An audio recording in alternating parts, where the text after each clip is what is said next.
Hello everybody and welcome to Timwe Presents Live here on Twitch TV. Okay, so first of all, to all of you who were really looking forward to the KTANE module showcase yesterday, I really do owe you an apology because unfortunately I suffered a medical emergency, I suppose you could call it. It's not that I went to the hospital, I just slept over it and now I'm fine, so don't worry about it. But that is why that couldn't happen. But now I'm here and we are live, and I hope that you guys are salivating as much as I am to find out what's going on today. So today we are going to do some more live development on KTANE, specifically Souvenir. Now let me just quickly turn off, remove, close. Okay, this is the list of modules. I do want to keep that open. I think I do want to close that. That is an email inbox. I probably should not show that on the stream. Now, there is something on my screen, on my setup, that has changed since the last time I have been live.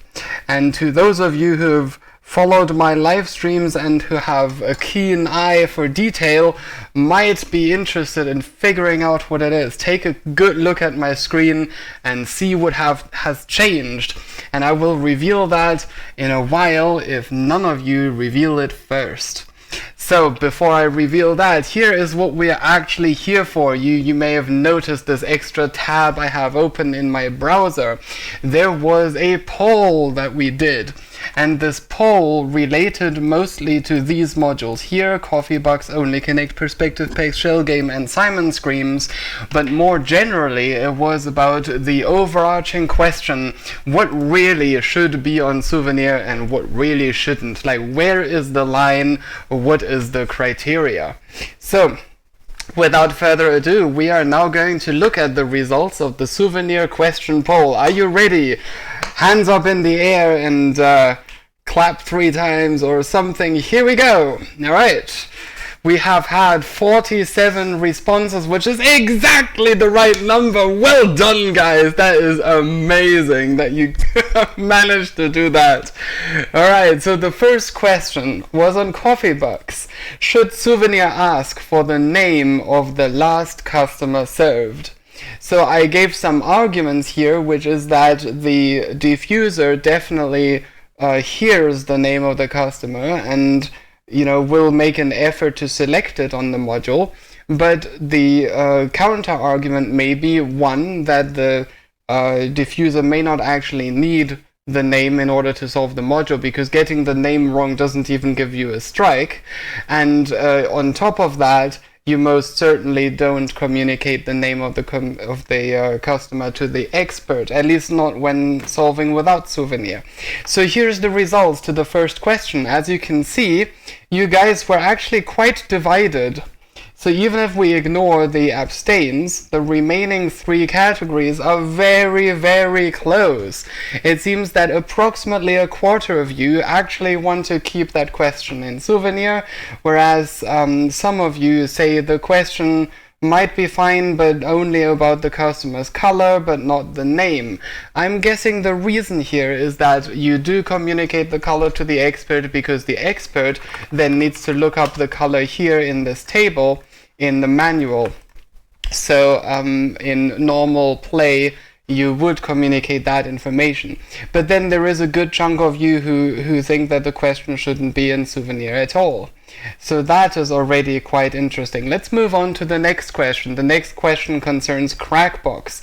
Should Souvenir ask for the initial state of the board? And here, drum roll, are the results. We have, once again, you are all incredibly divided. A lot of you have abstained, but among the remaining of you, even the like 25 and 34 is so close. So the fewest of you, but not by much, said that this question shouldn't be on Souvenir at all, and then some of you said this question is totally fine on Souvenir, and then the majority, but a very slim majority, thought that maybe you should only ask which numbers were in the grid, but not where in the grid. So for example, there was a 4 and a 7 on the Crackbox module, but not where. And we have our first reaction from a viewer. I think I know what changed with your stream setup. Are you using a different desktop Git client?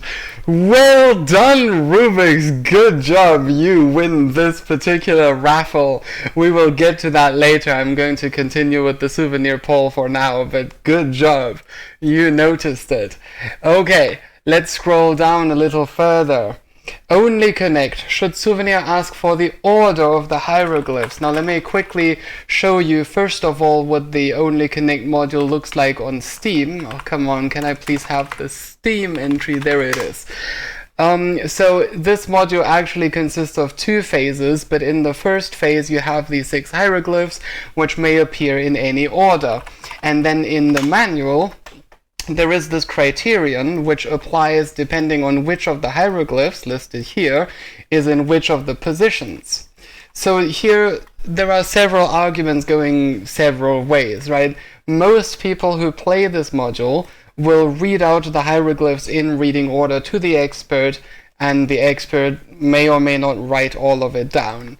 Now in some cases, if the expert is sufficiently experienced, they may not actually write down what they are, but they might only maybe use the highlighter or maybe write down in their notepad which ones were in the correct position. So in this case, for example, it wouldn't matter whether the lion was in the top middle or it wouldn't matter that it wasn't in the top middle, but it wouldn't matter whether it was in the bottom left or the bottom middle. It would just be in the wrong place. So let's look at the results for that question, and this one is the most surprising of them all. It turns out that a slim half of you want to keep that question in Souvenir about the order of the hieroglyphs, and quite a lot of you, more than in the previous 2 questions, abstained. Now this is very, very interesting. The smallest number, 10.6%, want to see that question gone, and a reasonable chunk of you want to see a question where the hieroglyphics are it is asked which of them were in the correct position, but not where they were when they're in the wrong position. Right, the next question is about perspective pegs. Now the current question about perspective pegs asks which of the pegs had 3 of the key color. Right, so if we go to the manual for perspective pegs, right, this is what the module looks like when you see it from the top, but each of the 5 sides of the pegs has a color, and one of these pegs will have 3 of a specific color, which is determined by the rules in this table here. So in the first version of the Souvenir question, it asked which pegs are part of the solution, and then this was changed to which peg contains 3 of the key color. Now the arguments here for the perspective pegs question was that you don't really read either of these out to your expert, but you do need to determine these things on the module. You do need to determine where you start reading the key sequence. So here is the results. It turns out once again that you guys are just absolutely divided on this question. A minority of you want to see that question gone entirely, and then you're pretty much 50-50 on whether or not to only ask about the color sequence or whether to keep the question as it is. Now, the color sequence, you can argue, is the one thing that you do actually read out to your expert. So that is quite interesting that a slim majority is for that. The next question is on shell game. Now, the interesting thing about shell game is that there are basically 3 things that could be relevant. The first one is when you lift the cups. In fact, let me show you the preview here. So you click on this module and it'll lift all 3 of these cups, and then one of them is going to have a pearl under them. So that is something that a Souvenir could ask. Where was the pearl when the cups were first lifted? A second thing that it could ask, after these cups get shuffled around and swapped and rotated, it could ask where would the pearl have ended up if it had stayed in the cup but the cups moved. Right? This is what the manual calls the I can't scroll down without seeing the answer. The final position of the initial cup, that's what the phrasing was. And thirdly, it could just ask like what the answer was, but that would be lame. So we didn't even include that in the poll. So the third option is not to have a question at all. And here's how you guys voted. Surprisingly, this one seems to be quite a winner here. However, this is also the most people who have abstained so far. That is quite a large number. So here only a small minority of you want to see a question where the pearl was at the start, and the majority of you think that it should ask where the pearl ended up after the shuffles, which the manual calls the final position of the initial cup. But a good chunk of you, like 1/5, or if you remove the abstainers, then that is probably 1/3, don't want to see that question at all. So that is quite interesting. Next, we have Simon Screams. Now here's an really interesting thing about Screams. You see, the way that the module was initially designed, and also pretty much the only way that you can play it on Rule Seed, is by reading out the entire sequence of colors that flashed to the expert, and then the expert will go through these rules and look at which color is relevant and do all the rest. So just to show you in a rule seed, right, all of these rules here on the left are now different, and now they're different again. So the rule seed actually changes those quite significantly. So here is what the results of the poll were. In this one, extremely few of you abstained, and also very few, surprisingly few, want to see that question gone. Despite the fact that when you play without rule seed, most experienced diffusers have internalized these rules from the table and just tell the expert which of the applicable rules applied. So here apparently quite a significant majority want to change the question so that it doesn't ask about all of the colors that flashed, but only the ones that you needed to look up these 3 columns in the table, which in normal rule seed is the first 3, right? But in some other rule seeds, such as, for example, there we go, here it would be the first, the 4th, and the 5th. Okay, so that is a very interesting result. I wonder if people would have come up with this on their own if I hadn't provided that as an answer to the question. Alright, and then finally, what do you think the general principle should be? I think I'll just show the results here. A very great majority, more than half of you, said only ask questions where the expert is reasonably expected to get the information from an average diffuser. Now, it's a bit difficult for me because that is the vaguest of the possible answers. Let me just clarify that the green and the teal ones here, they are the same answer. I just noticed a spelling mistake and I changed that mistake halfway through, and now Google considers those to be different answers. So just imagine that the green and the teal are sort of combined into one. So very few of you here abstained, and very few of you want to see only question that must absolutely be read out, even in the most advanced or efficient known solving method.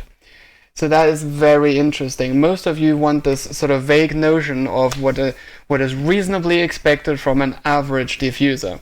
I gave this extra option here to ask any question on anything that is required to solve a module, even if only the diffuser needs it. So that would include things like the numbers in Crackbox and for example, binary puzzle and Kudo Sudoku. Well, actually no, Scratch Kudo Sudoku. But a lot of these sort of soloable modules, which can be done by the diffuser on their own, would fall under this. Right. Now, what I was really surprised by is that a whole whooping 12.8%, which is 1/8 of you, 1 in 8 respondents said any information on any module is fair game. The questions are all listed in the Souvenir manual. So to clarify, if we went with that, we would take back or bring back questions which we've removed in the past for being irrelevant to solving a module. So that would include things like the initial state on connection check, which is the infamous example of a question on an irrelevant detail. I'm quite surprised that this many of you think that that is a totally legitimate. Let me just reveal that I am actually in that camp. I am one of you 12.8% who think that as long as the question is listed in the souvenir manual, and yes, the gamepad emoji is another quintessential example of this. So my stance is that as long as the questions are listed in the souvenir manual, then they should be fair game. But obviously, as the maintainer of the module, I try to make the module as fun as possible for the community as a whole, which is why we're doing this whole poll in the first place. The opposite view of this, so the most extreme view, which is this one here, is basically if you are a very experienced diffuser and you've come up with all of these strategies on how to solve a module really efficiently, you don't want to be hampered by the presence of a souvenir. And so that argument is in fact the whole reason why this poll happened in the first place, why I was even motivated to run this poll. And it's very interesting that despite that, only 2.1 plus 2.1, so about 4.2% of you, think that the questions should be limited in that way. So a good chunk of you, a good chunk of you are fine with questions that are required to solve a module, even if only the diffuser needs it. But I think the majority has quite clearly spoken that the mantra should be information that is sent to the expert under normal circumstances without sort of advanced strategies.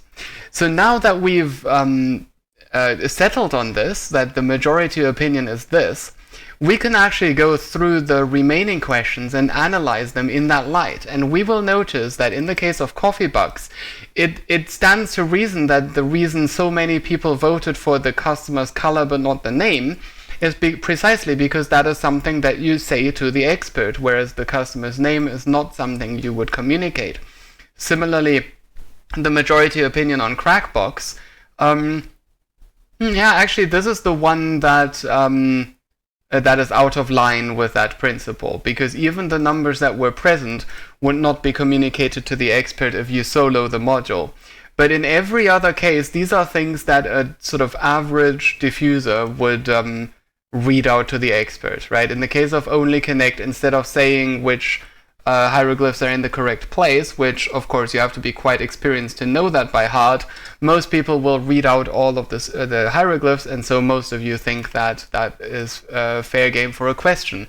In perspective pegs, the winning answer is the one that is being read out to the expert. It's the color sequence, not where the color sequence starts and not which pegs were part of the solution, but simply what you gave to the expert. Similarly, in shell game, the one thing that you need to communicate to the expert is where the pearl ends up after the shuffles, the final position of the initial cup. So that is what most of you voted for. And in Simon Screams, once again, barring advanced knowledge of the exact rules, what you need to communicate to the expert.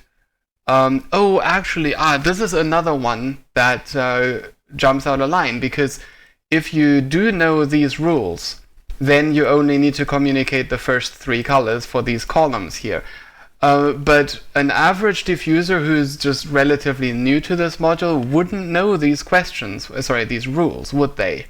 So that is another one where this principle, where the majority did not follow the principle, but a good chunk of you did. Right? A good chunk of you, like 38, which is very close to the majority. And then finally, this is the general principle. We've already covered that. So let's take a look at the additional comments that some of you have posted. Yaba Guy has put his name on this. I'm just going to read this out entirely.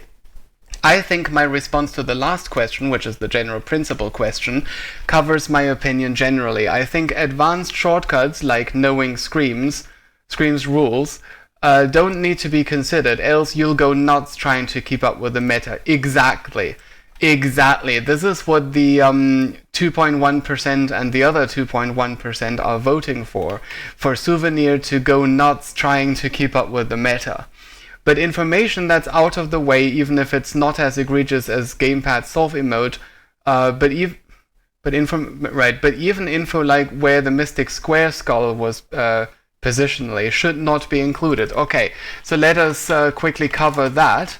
So Mystic Square is a module which looks like this, and it has a skull in one of the places, but it also has a knight under one of the numbers, and then Souvenir may ask which number was the skull under and which number was the knight under.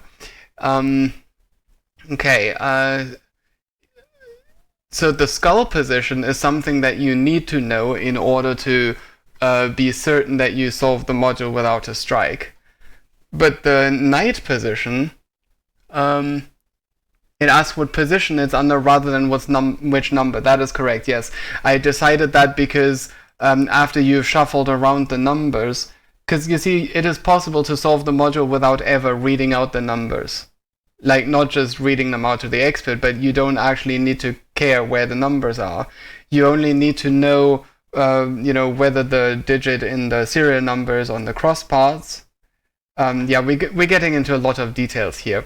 But let me just quickly take a look at this. You will notice that Mystic Square is already in my list of questions that I had already decided I'm going to change, but we'll get to that list in a second. Let me just finish reading Yabagai's answer.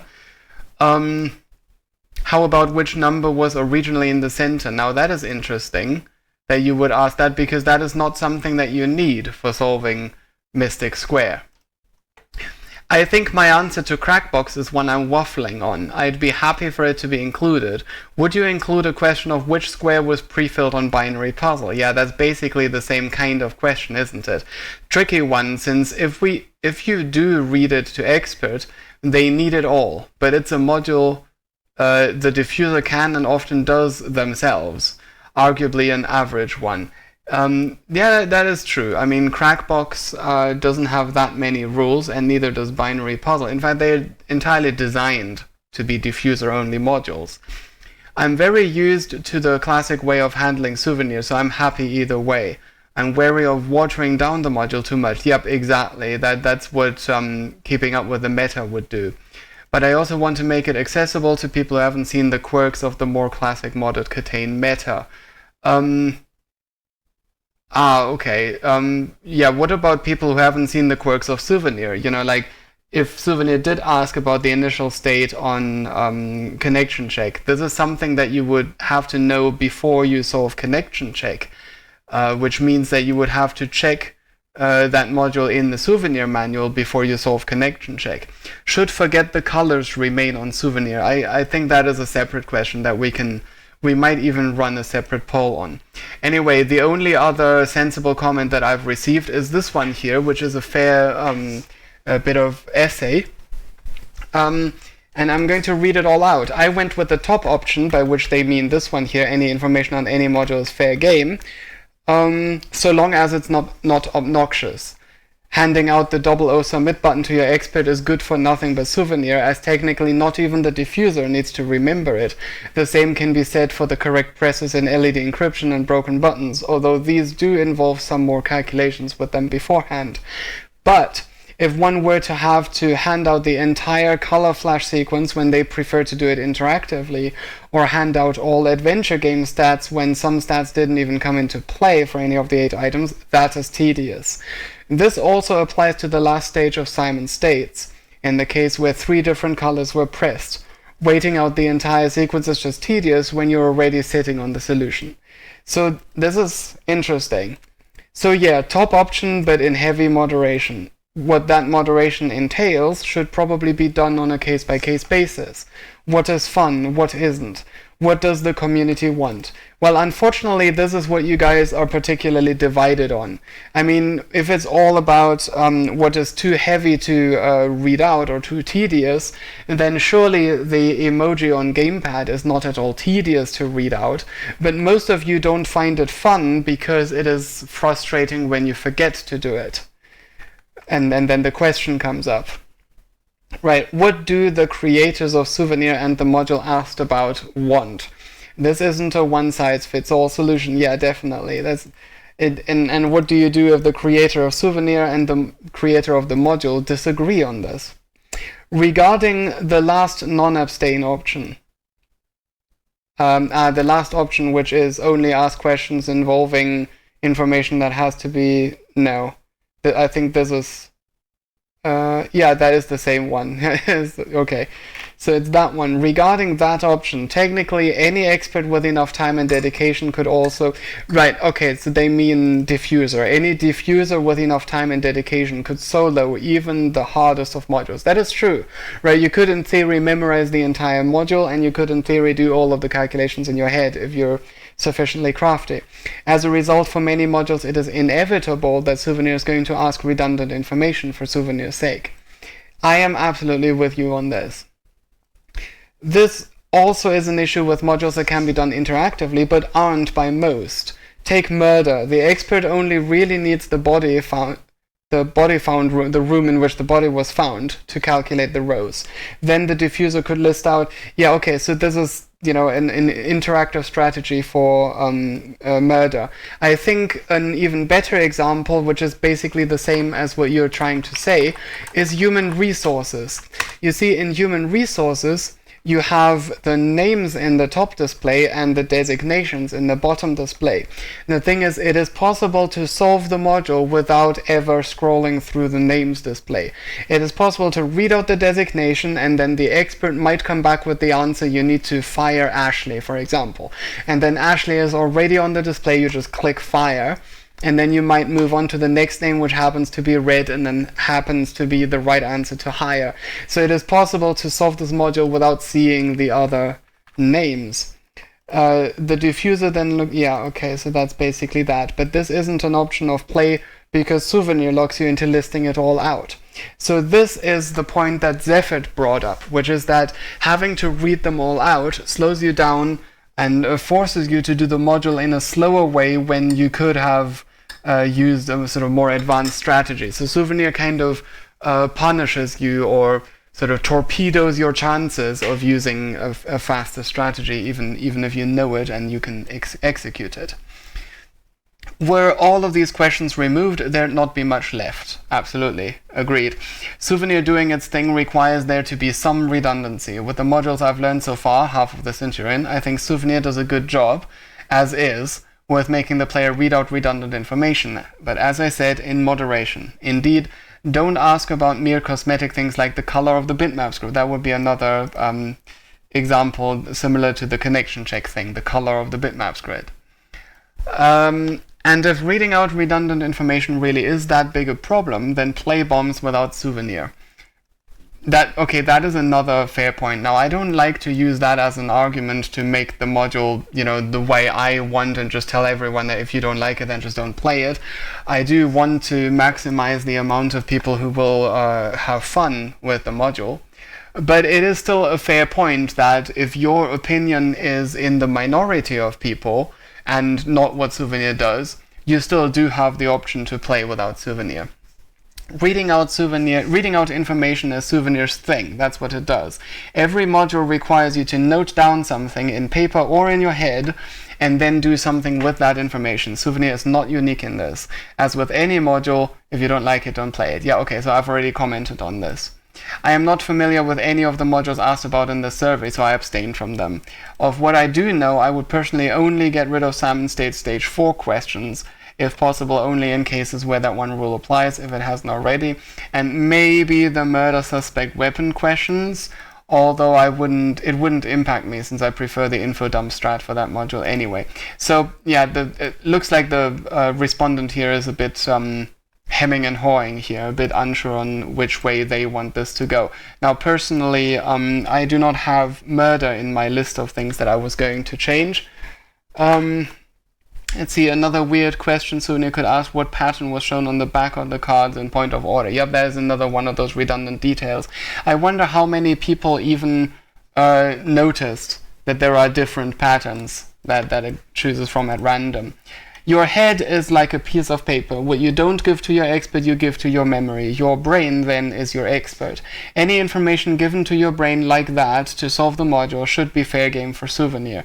This boils down to the second option of the last question. However, in certain cases asking for more than that, double O submit, unconsidered merger, blah, blah, blah, is good too, as long as it's not completely asinine. I'm sure there are inverse cases too. It's good you do the survey. It fits to the whole case-by-case thing.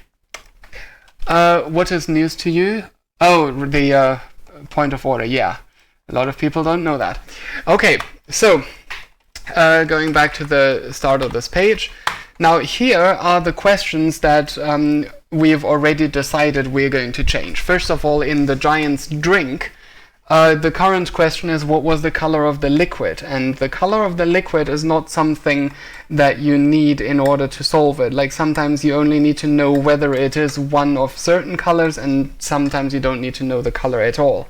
Similarly with human resources, I will change this so that it only asks about who was fired and hired, but not who else was listed. In the case of microcontroller, it currently asks for the entire order in which the LEDs lit up. Now, I was on two minds about this because the majority of diffusers do read this out to their experts. But we do have some diffusers, most famously Colo, who are able to keep the answer in their head, so the expert can just tell them the colors in pin order, you know, like red, white, green, white, yellow, green, white, whatever. And then he would do that on his own time. But those diffusers are rare. So I would be interested to hear your opinion on this. Mystic Square, we're going to ask for the skull, but not the knight. On numbered buttons, which is, you don't actually need all of the numbers on all the buttons, so we're only going to ask for the ones that you needed, which is the ones that you pressed. In the case of semaphores, it doesn't matter what order they are on the module, so the position within the module, we're going to remove that question. In instructions, you may not need to look at all of the screens, so we're going to have to make a decision on that. The thing about instructions is that if we look at the manual for instructions just quickly, instructions, rule sheet 1, see, the expert could read out this first instruction. The diffuser would look at only screen 1, screen 5, screen 2, and screen 4, which means they never see screen 3. And then they can solve the module without knowing what's on screen 3. And in other rule sheets, of course, some of the other screens may be asked in the first question. So let's go back to this. In Simon Speaks, this is another interesting case. So in Simon Speaks, every speech bubble has a color, a shape, a language, and a word, right? But only some of these are relevant when you solve the module. So for the first stage, you only need the position. For the second one, you only need the shape, etc. So we're going to change this so that it asks only about the information that is relevant. Simon Scrambles. Now, Simon Scrambles, whoops. Simon Scrambles is another edge case. Let's see what I ask. You ask for the full sequence. Right, so this is the opposite, basically. At the moment, it only asks about which color flashed last. But the diffuser does read out the entire sequence, and the expert can, tick them off here with the highlighter, right? And then at the end of this, the expert can just leave this tab open and have the highlighted notes around. So we're going to make it ask for the entire sequence. And then finally, in Simon States, as has already been alluded to, we're going to remove the question that asks about the last stage because of that one case in which you can solve it without any additional information. Like you don't need to know what flashed in the last stage in order to solve it. So in the case of Coffee Bucks now, the result of the survey was, or rather the majority in the survey says that we should ask about the customer's color. However, I'm personally going to overrule this, and I'm going to go with the second most selected option, because I think that the customer color is just okay, so my main thought here is that the customer color is something that you don't need in order to solve the module, right? You can ignore it, you can take a smaller tip, and you can just take more customers and still solve the module. So I'm just going to remove that question entirely. In the case of only connect, it seems that the majority of you say that the question should stay, and I can totally see how that is the case now, because you do read out all of the hieroglyphs if you're an average diffuser, so we're going to leave that alone. Perspective pegs, we're not going to remove that entirely, but we're going to ask for the color sequence that was read out. So we're going to ask about the color sequence, but not about the position of the pegs. And then in shell game, we ask about the final position of the initial cub. That seems to be by far the winning option here. And in Simon Screams, we're going to ask for the colors required for the 3 columns. Okay. Right, and I think I skipped over one. Yeah, Crackbox. So in Crackbox, the majority of you think that we should ask about the numbers that were present but not the full grid, which is surprising. But I think I'm going to overrule this, and I'm just not going to include this question in Souvenir at all, which is, oh, wait a second, that is not the second. Include this question in Souvenir is in second place. Okay, well, in that case, I'm a little bit more conflicted. See, the thing about which numbers were present, the reason I don't want to include this question is because it feels like a compromise. It feels like the kind of thing that is designed by committee. You know what I mean? Like the kind of thing that no single person would really... Like the only reason that we would have that question is to appease people. Your stream title, and thank you very much. I keep forgetting to update that. Thank you so much. KTANE Souvenir Dev, modding, update that information. Okay, here we go. Yes, we know that it's a solo module, that's the whole point.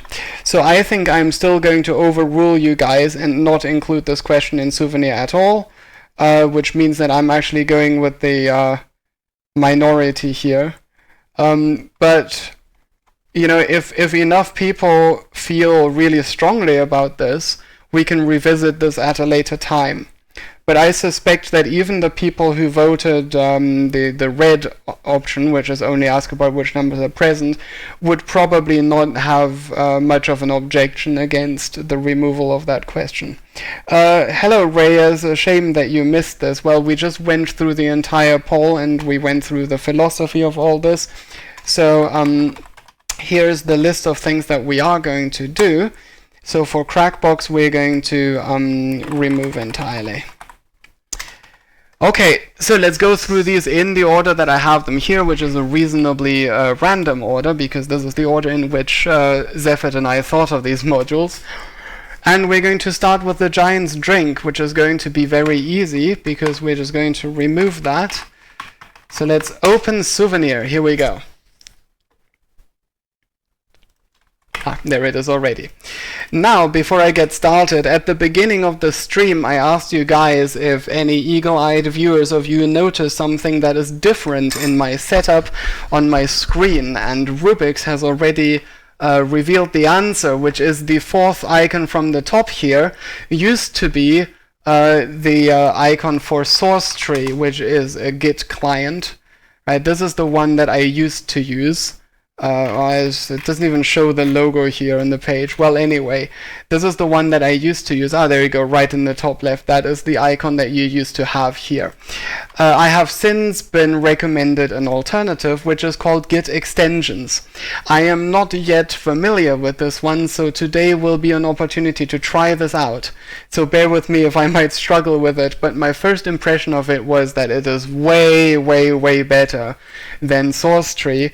It is faster, It is more keyboard navigable, and the best part about it is that it is open source, it is written in C#, and it uses WinForms, which means that I am super familiar with all of these things, and it means that if, in the worst case, if I need any changes in it, I can make these changes on my own.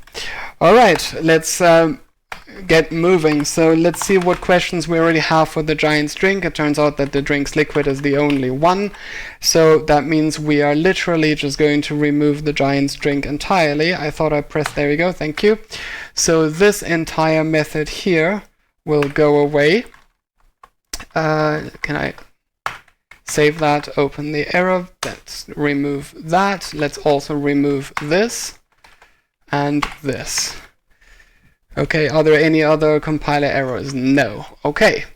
So while I do this, I'm also going to keep the manual up to date. So let's look for Giant's drink and unceremoniously remove that. Let's see.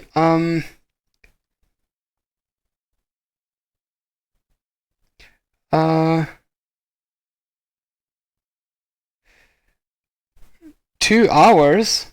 I started streaming 44 minutes ago. It's not been 2 hours. Yeah.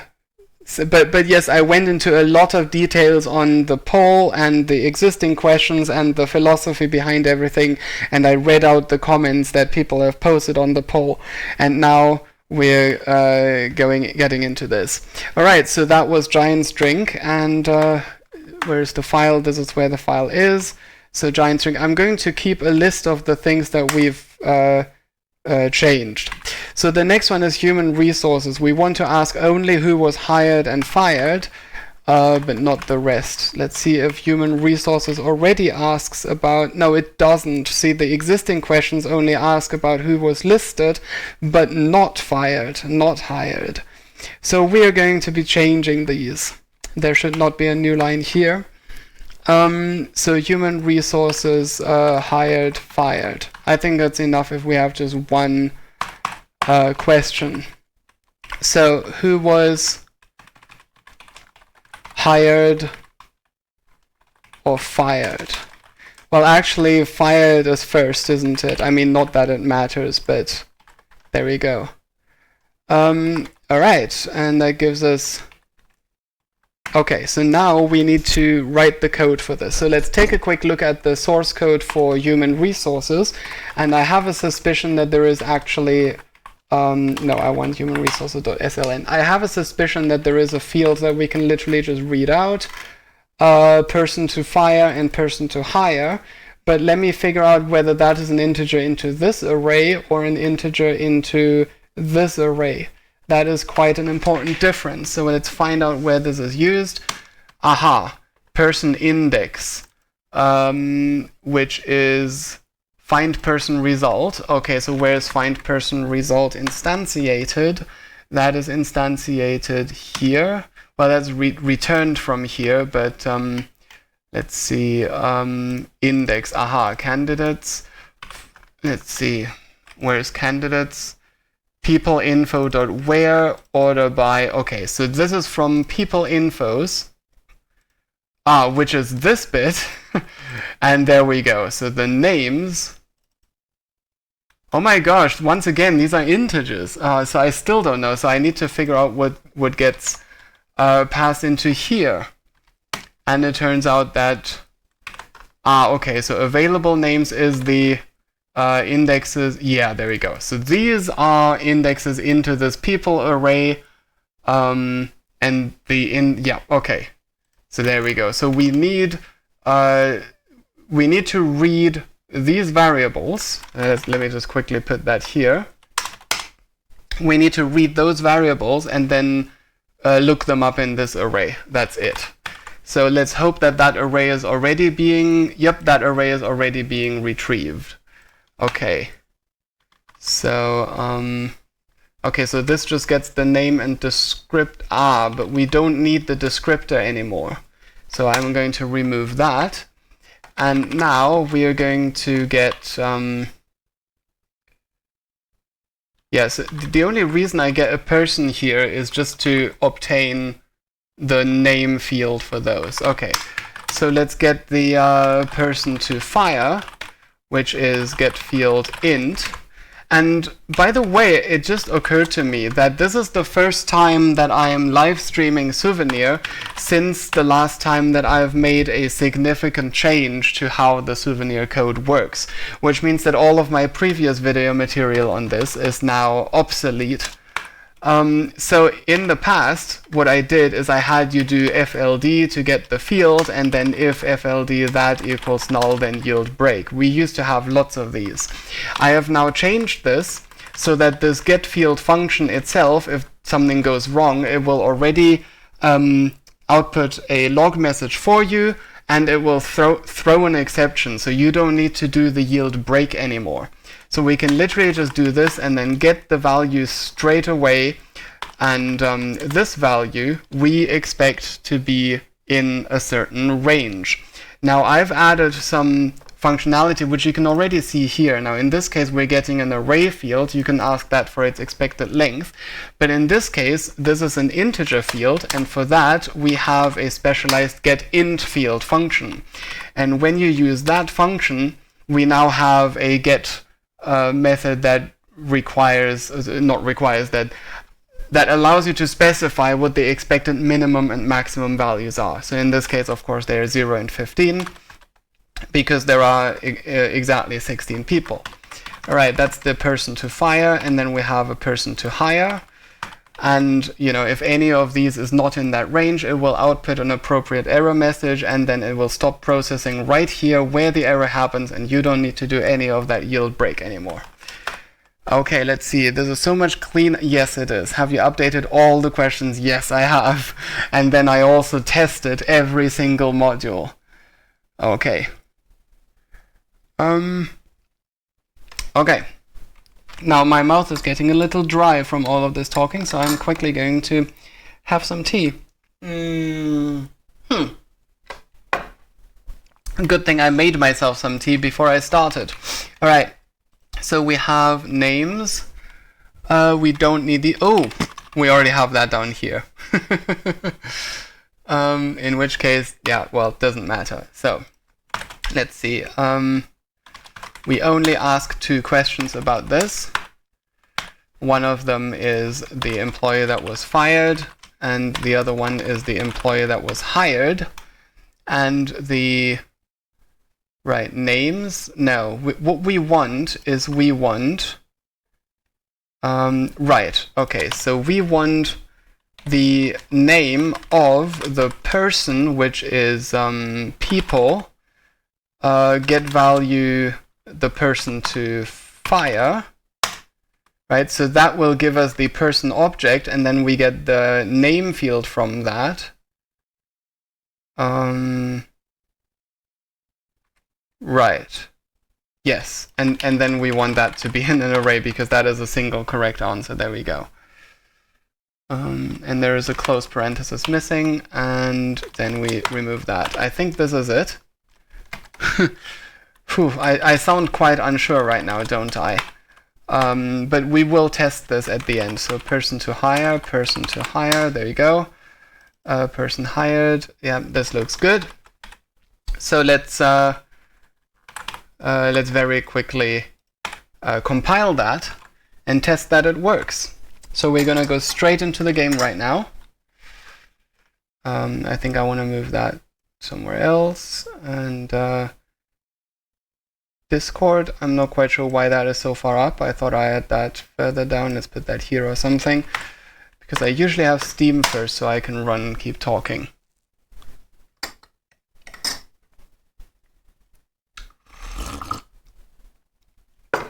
I keep forgetting actually that I have a batch file for keep talking, and I could have just run the batch file, and I keep forgetting about that.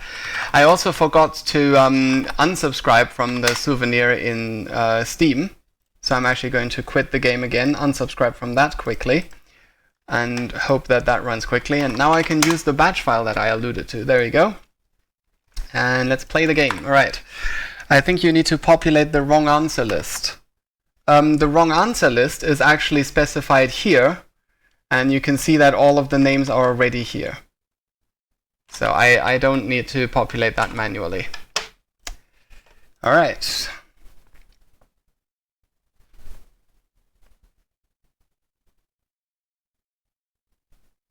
And here we go. Come on, Office. There we go. We can use the dynamic mission generator to run a bomb that contains 1 souvenir and 1 human resources. Here we go.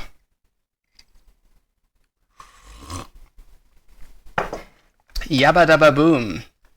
Okay, so I'm quickly going to look at the log. Here we go. Person to fire is Silas. And person to hire is River. Who was fired? Well, that was Silas. Okay, I misclicked, but you got it. It is correct. Yep, Souvenir didn't auto-solve, and it seems you haven't... Oh, what question did I miss?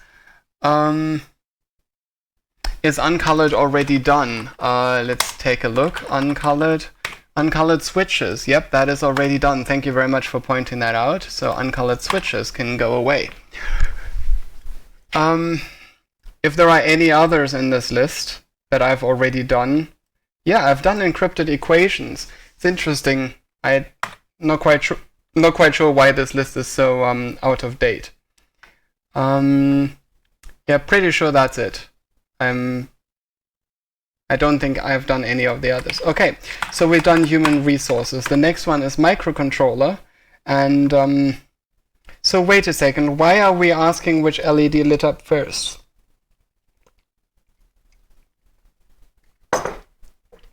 That seems to me another one of these sort of compromise kind of questions, you know what I mean? Like, it seems to me you should either ask all of it or none of it. Like, either the diffuser reads this out or they don't. So it's a bit annoying that I didn't include that in the poll. So I'm willing to hear some opinions from you about that. In the meantime, I'm going to put that at the bottom of the list. Just making sure that, yep, indeed, that was not part of the poll. So let's go to Mystic Square.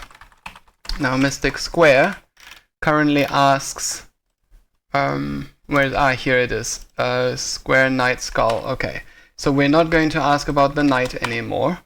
Where was the skull? Okay, and then we don't need any of this because now we don't have any parameters anymore. Okay, so we are going to ask about the skull, right, and then the correct answers are just that, and then, yeah, I don't need that because that's already listed here. I'm not quite sure why that's even there, so let's get rid of that. Oh, I do need that in order to index into it, I see. Okay, but I don't need that. Which means that now that it's a single question, I can just ask question and remove that. Yep, I don't need that anymore. And that. Okay.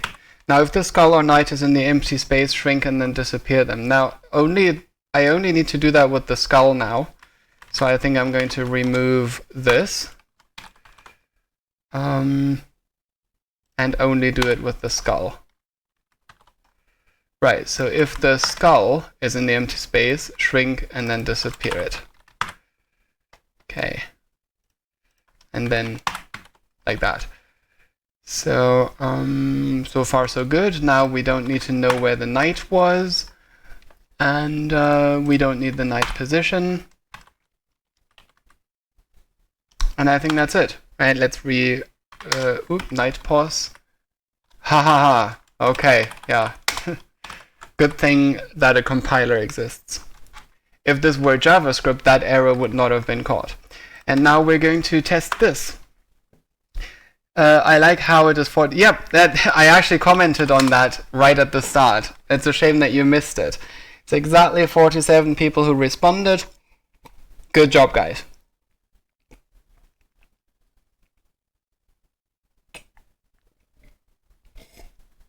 There seem to be quite a lot of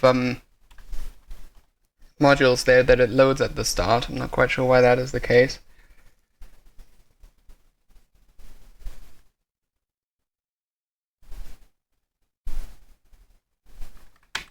Okay, let's run this. I'm hearing some kind of sound and I'm not quite... Ooh! It is in fact an insect in my room that is making that noise. That is very unusual. I've never heard that kind of noise before. What were we doing? Mystic Square. Okay, I'm very distracted by this insect, so I will be right back. Oh, great. As I say that, it immediately stops. But wow, that... I don't know if you guys heard that. That was a very strange buzzing noise from an insect. Okay, so Mystic Square. The last digit is a 7, which is not on the cross parts, which means that we want to look at this. And we're here. So 5 or 7, that's the 7. 8 or 3 is a 3. So the skull is under the 3. There we go. There's our knight. Which means that we now do... There's the skull. So we need to swap these and then put the 3 here. Alright, 1, 2, 3, then we want the 7 here, and that's it, done. Where was the skull? I don't actually remember. Woo! And there is a warning symbol. The skull was in the... It was in the bottom right, wasn't it? And it must have disappeared. Yes, it was in the bottom right. Okay, so that means that this error happened during the disappear animation, somewhere here. So let's take a quick look at the... I have too many tabs open. Let's take a look at the log file. It was in the bottom right. Yep, indeed it was. Souvenir. Let's take a look.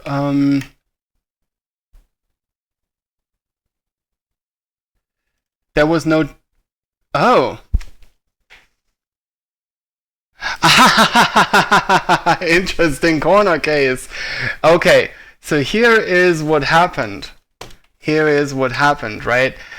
What happened is this happened at question, and then Souvenir asked that question, which removes it from the pool, and then this was still busy with that animation, while the question was already being displayed.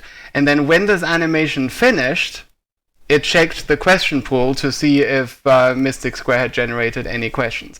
And because that question was already taken out of the pool, it then thought there was no question generated for Mystic Square. So how do we fix that? I think I'm going to fix that simply by moving this answer generation to the bottom, honestly. I think that is what I'm going to do. So let's rebuild that, and I think I'm going to test that alongside the next module. The next module is going to be numbered buttons. Now in numbered buttons, it seems that we're just getting the button nums, which is an array of 16 values. Okay. Okay, so now we need to figure out how to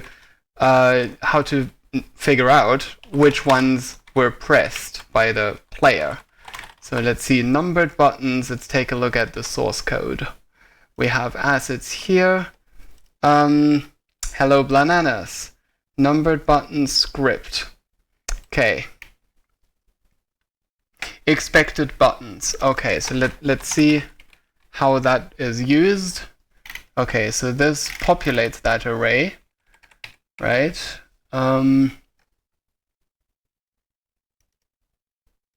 Okay.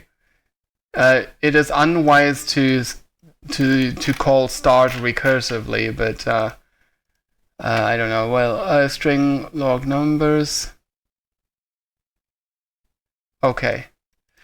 Right, so expected buttons, here we go. So when you press a button and this array contains it, if it does not contain it, then you strike, and then it removes it. This is what I suspected. So it will remove the buttons that you've already pressed, which is bad, of course, because it means that you get a strike if you press it twice, and I hate when modules do that.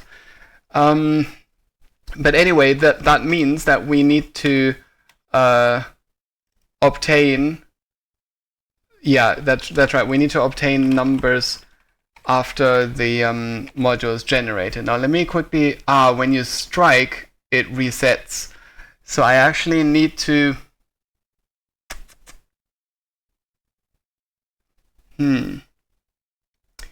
Okay, so how do I... Okay, I have an idea. So here's what I'm going to do. First of all, the expected buttons. This is actually going to be an array of strings. Is it an array? Actually, it's a list of strings, so it's not an array. So I'm going to use get field of list of string. Actually, I'm not sure. Do I have a get list field? Oh, I do have a get list field. I don't even remember what I've already done. Okay, so I want the field with the name expected buttons. That. Is it public? No, it is not. Okay. So that is the field. Now, I don't think this list gets modified, does it? I don't think the field gets modified. The list in the field does, but it never gets reassigned. Like when you when you recreate it, you actually call .clear rather than new list. So it's always the same list. So that's useful because it means that I can literally just get it at this point, and then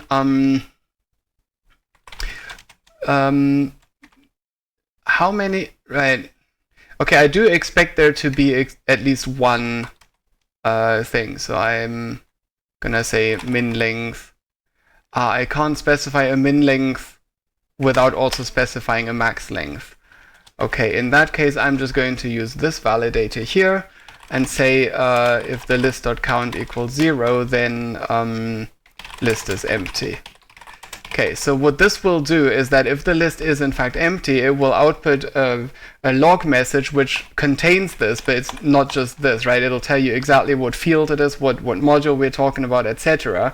So it will have all the information, so you don't need to repeat that information in the error message. There's an insect gone. Okay, so this way I now know that the list is not empty.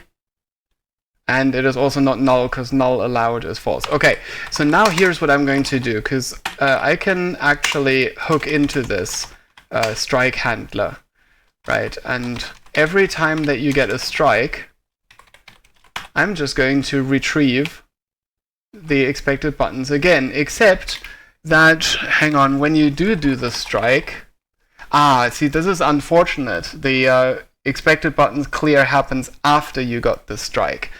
In that case, I'm going to need a bit of a trick, and here's how I'm going to do this. Had strike equals false, had strike equals true. And apparently this asks me to return a value, a boolean. Okay, so what should I return from that boolean? I don't know. Let's hope that this works. I've never actually hooked into the strike handler before. Okay, so this will set had strike to true whenever that happens. And now during our solve handler, now this time we do need to make sure that we get the new list as soon as you get the strike. So I can no longer wait for a tenth of a second. I have to wait for 1 frame at a time. And now if we had a strike, then we're going to wait for 1 more frame so that it gets a chance to populate the list. And then we'll retrieve that list again. Okay, now obviously, because that list gets modified when you press the buttons, that list will at the end be empty. So we actually need to take a copy of that list, which I'm going to do here and here. So now we have a copy of that list, and the module can happily modify its copy of it. Okay, so I think this should work. Okay, so now this is no longer. Wait, the expected buttons. What did you get? The more I see of the souvenir. Yeah, thank you very much. I'm quite fond of it myself. So this expected buttons thing, does that actually. Yeah, it does actually contain the labels on the buttons rather than the indexes into the buttons, which is of course why it's a string array and not an integer array. So I can literally just use that, which means I don't need this. So we're just going to add questions for the expected buttons, select actually, I think we're going to ask only one type of question, and the question is which button was pressed. So which of these was one of the numbers correctly pressed on numbered buttons? Does that sound good? If so, please. If not, please speak up. But if so, then cool.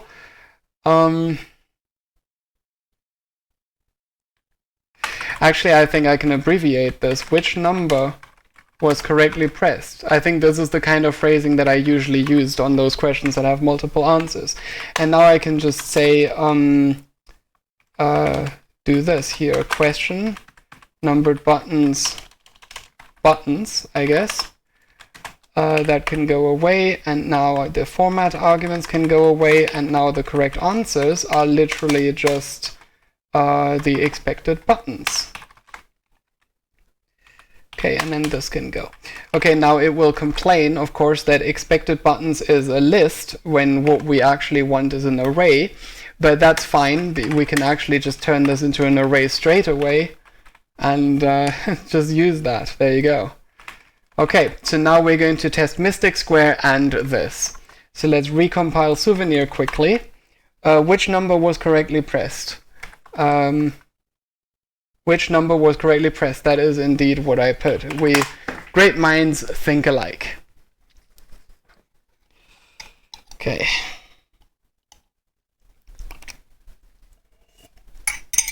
I wish I had made more tea, because I've already run out. And here we go. KTANE is running. Oops. Oh, okay. Well, for some reason I just switched to Discord instead of the, this chat, which I intended to do. But sure, let's take a look at this because this is public anyway. All right. So let's run a Souvenir module with a Mystic Square. Actually, I think I should do this by itself so that I can test that very condition that happened. So let's go back to the Mystic Square manual. The last digit is an 8. That is not on the cross parts, and the middle digit is a 3. So we're looking for 2 and 4. We have a 2. Then we're looking for 5 and 3. That's the 3. And then we have a 4. Yep, so it's on the 4. Bingo, there's the knight, and then we have 1, 3, 2. There we go, and then we want the 4. Oop, I don't think that is what I wanted, but that works too. There we go, and that's solved. Right, okay, so that was not actually the same condition that we had last time, because in the last time, the skull actually ended up in the space at the end. So this is not actually properly testing the condition. But it's going to be quite difficult to actually test the condition. It was actually quite a lucky coincidence that we ran into that condition. But I think I'm going to consider this solved. If it causes another problem, then someone is going to message me surely. Okay, the other one was numbered buttons. Oh, apparently I am not subscribed to that, so let's quickly do that right here. I really did not need to exit KTANE for that. I kind of regret having done that now.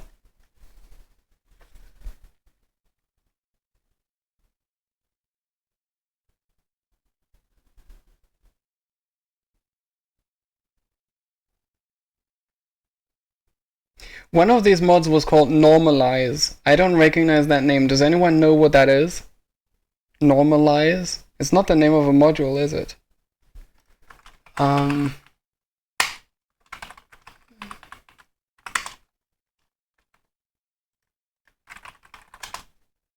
It's a mission pack. Oh. Interesting.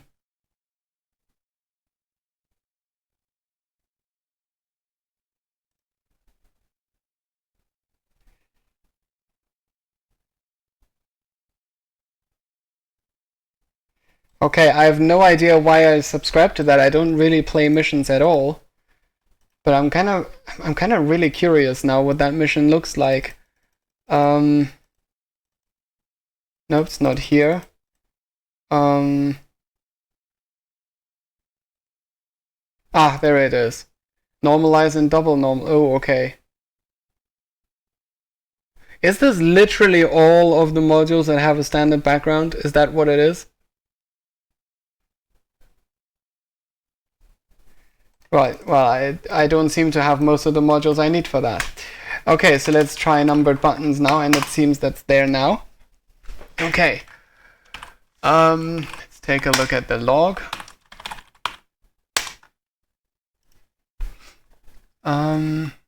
28 and 95. 28.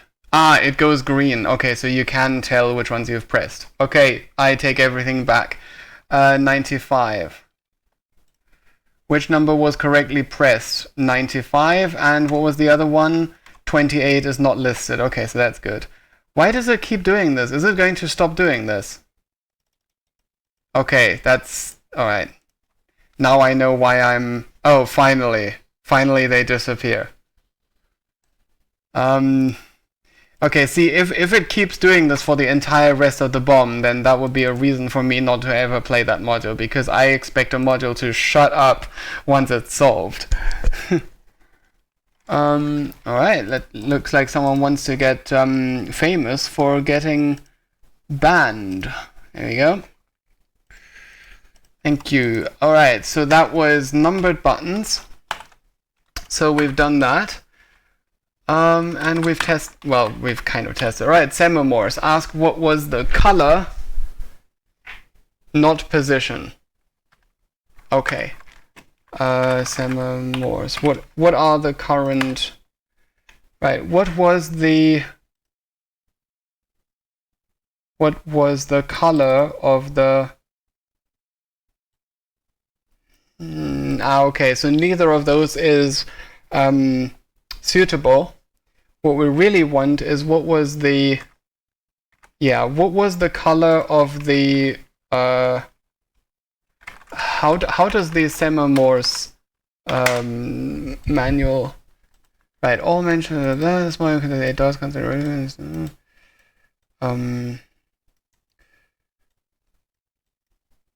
only one display will have the Morse code letter and semaphore letter be different. Take the letter formed by the difference between these two letters as the starting value. I suppose I can use the term starting value to refer to this. Okay, so what was the color of the... wait a second. Why aren't we also asking about the Morse code letter and the semaphore letter? So I shouldn't ask for the first or the second, but I should ask for the one involved in the starting value, right? So what was the Morse or semaphore letter involved in the starting value? That is a bit of a clunky phrasing. If you guys can think of a better way to phrase that, please let me know. That should be a 1 now. What was the Morse letter? What was the semaphore letter? Semaphore, I think, is lowercase. Right, and then what was the color of the display involved in the starting value in semaphores, I guess. Right, and this one doesn't have any format arguments. So, color and letters. Okay. Displayed letters, displayed colors. Okay, so if this contains all of the displayed letters, then I guess I will just figure out which one's the right one by determining where they are different. Right, so let's see. Okay, so we expect... what does it ask about actually? You mean at the moment? At the moment it asks what was the, for example, the third semaphore letter, right? But the third semaphore letter may not have been relevant. Okay, so we expect 2 integer arrays. So I'm guessing the first one is, one of them is Morse and one of them is semaphore, Right, it seems here the 0th one is the semaphore. Okay, so var relevant index equals letters dot index of where array 0 is not equal to array 1, right? That is an array of integers. Why would it be integers instead of chars? Let's quickly check the source code for this. Semamorse assets, Semamorse C#, and it was called letters. Color order index. No, that's the index. That's not the index we need. It's the index in this table. That's different. Right. Yeah, okay, so it uses the number 0 to 25 for the letters. Got it. Okay, which is also why I do this calculation here. Okay, so that makes sense then. Okay, so here we want semaphore, here we want Morse, and then this one doesn't have any format arguments, so we don't need that. Okay, so letters, relevant index is where they are different. Color names. So the relevant color is just, right, we do want the displayed colors here, and then the relevant color is just colors of relevant index. Okay, so we're not going to ask for all of the indices anymore. We're just going to say, make a question on the color, which is, right, that's just relevant index, there we go. Right, and then the semaphore letter is going to be that, and that should be it, right? What was the nth semaphore Morse? What? Why are you telling me that? I just said that. Also, is there a faster way to copy and paste component values? What component values? I don't know what you mean by component values, I'm afraid. Right, let's test this. Let's recompile that. And run KTANE once again. Okay, so I'm pretty sure Semamorse is done. So the next one would be instructions, where we change to pressed button color label position. Okay, so in instructions, did I have that in the poll? Yes, I think I did. No, I did not. No, of course not, because that was in the list that I decided I was going to do. So I'm not actually sure whether I want to ask about the button that was pressed, because that is also not really something. I think I'm actually going to remove this entirely. So so here we want Semamorse. Show me the modules, all right? Okay, let's see. Dot dash, that's alpha. Okay, so it's not this. Dash dot dash dash, that's Yankee. But the semaphore here, I believe, is a India. Golf Hotel India, yeah. Okay, so semaphore is India, Morse is Yankee, and color is red. All right, let's see if that actually matches with what the log says. Let's open this.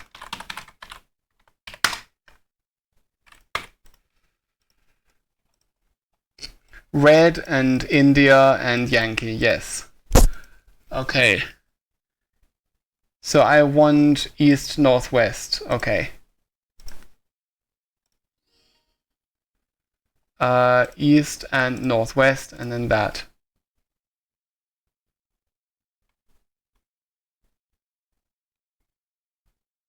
Ta-da! What was the Morse letter? That was Yankee. So that's not listed. Okay, so that's wrong. Whew. Let's take a look at this. Filter logs, souvenir.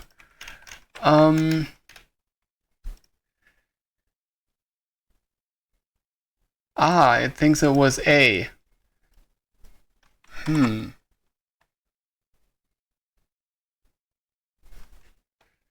gear in the top right of each component, when you select it, Copy component, paste component. I still don't know what you're talking about. What components? Copy, where are you seeing, like, are you talking about Unity? I don't see anything called copy component here. I don't know what you mean by component. So let's try this again. Okay, so it thinks that both of them are alpha, which is obviously wrong. Inspector.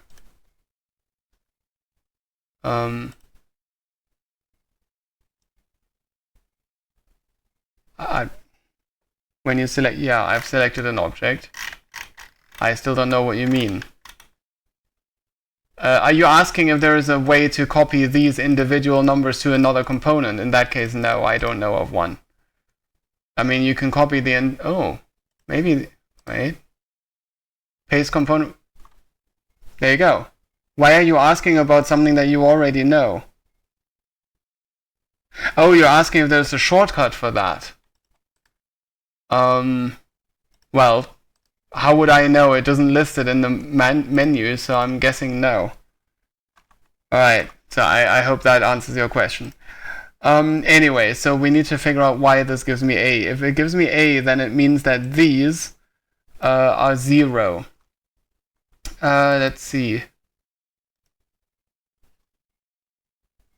Okay, so I think I'm going to...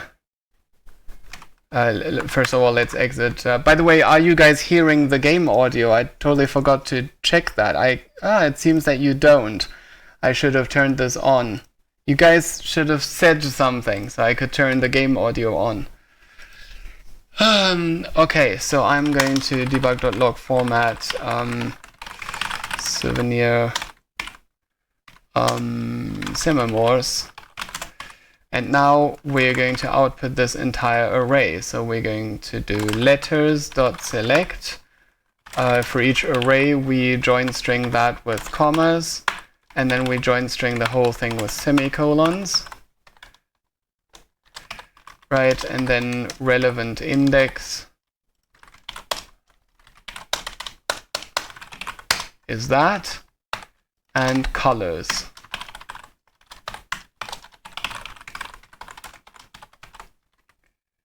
Okay, so let's recompile that and then see what there was no yeah. Why don't you say something? I don't know why people never say anything. I don't get it.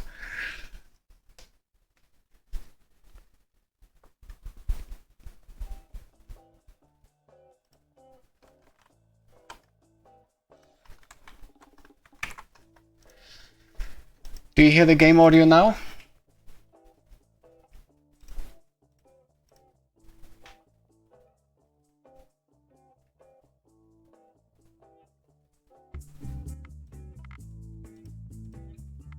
Semaphores. Let's run that. Okay.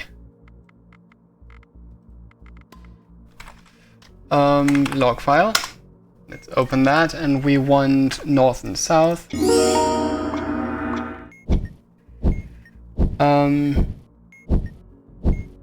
Yes, Rubix, that worked.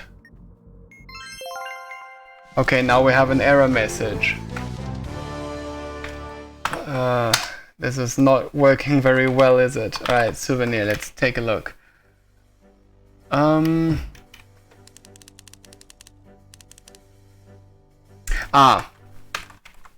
Okay. I just forgot to put the module ID there. That's embarrassing. Put that there, put that there. Recompile that. And then run.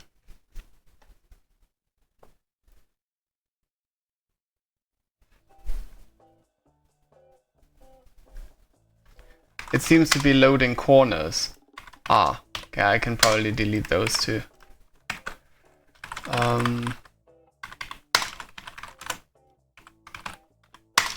Just making sure I'm subscribed to both of these. Yes, I am. So I don't need those to be local. Alright, run this again.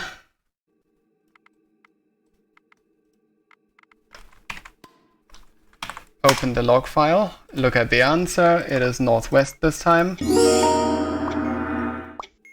That's not west.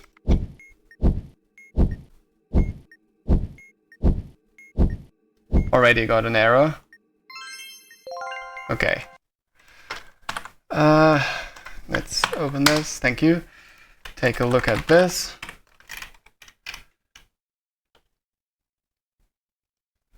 Okay.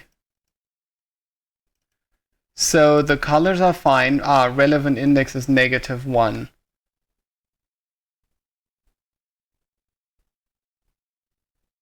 12, 12, 12, 12, 20 and 12, right, so, Oh. Okay, okay, I got the 2 dimensions wrong. So what I need to do is enumerable range letter 0 dot length index of, or rather first, the first index where letters 0 of that index is not equal to letters 1 of that index. There we go. That should do it. Alright, so I'm going to remove the logging messages again. I can always press undo to get them back. Let's refresh, recompile that, and run KTANE another time.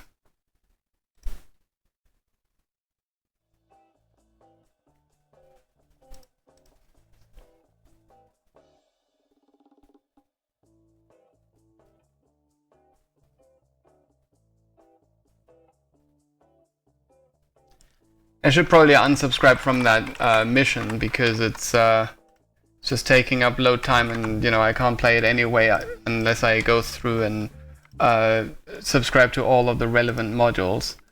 Alright, let's go here, do this, northeast, southeast. Okay, no triangle, that's promising.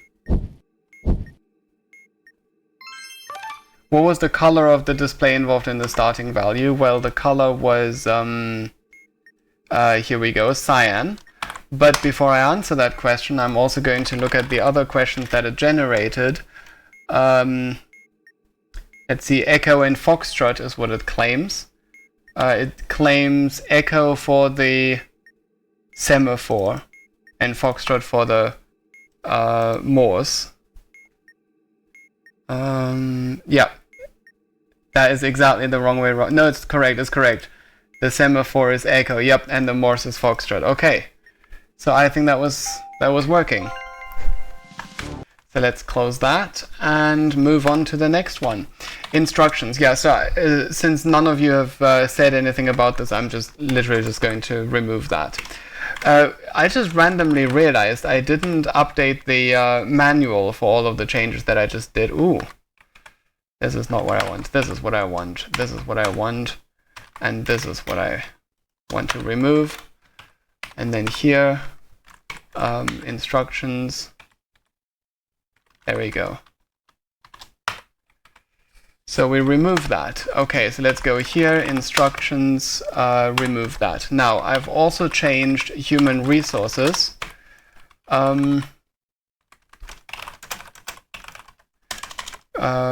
Yeah, hired and fired, I guess. Oh, did I remove the descriptors question on human resources? I should not have done that. The descriptors were supposed to stay. Right, so now comes the big question as to whether this... wait, hang on, actually this is what I want, right. Ooh, there are no changes. Right, because this is corners and not souvenir. I want to go to souvenir, thank you. And then here, right. So human resources, descriptors, this one.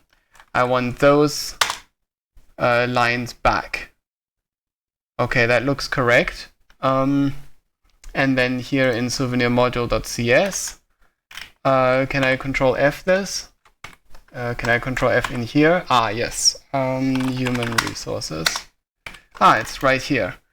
Okay.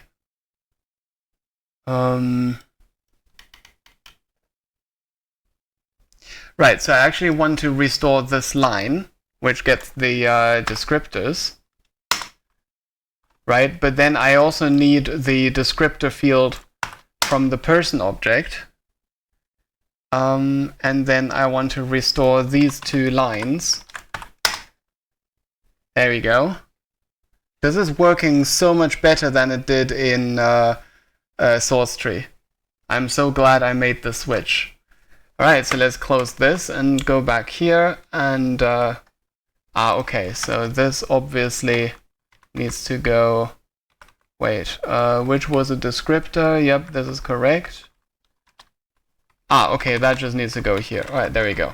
That's that done. Who was fired, who was hired, okay. And then obviously here, because that, there we go, and that fixed that. Okay, no more errors. So we're still going to need to test human resources. Right, so the descriptors are still there. And then Mystic Square. What was the position of the skull? There you go. Numbered buttons. Yeah, numbered buttons. What numbers were correctly pressed? Or rather, which numbers, I guess. Semaphores.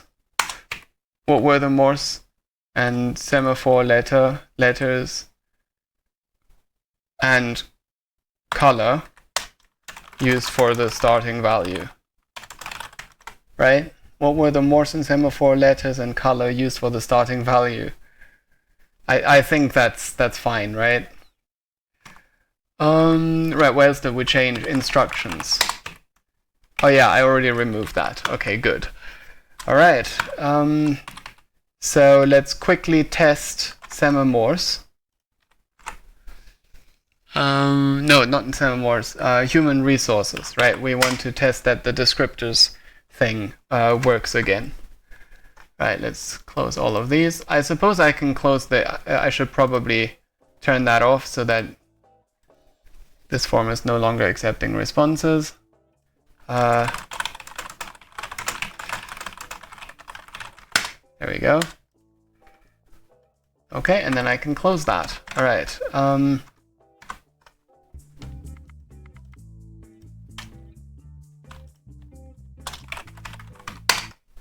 Did I actually recompile Souvenir after I did the human resources change? I can't remember now. But let's just take a look at this and fire River and then Damien.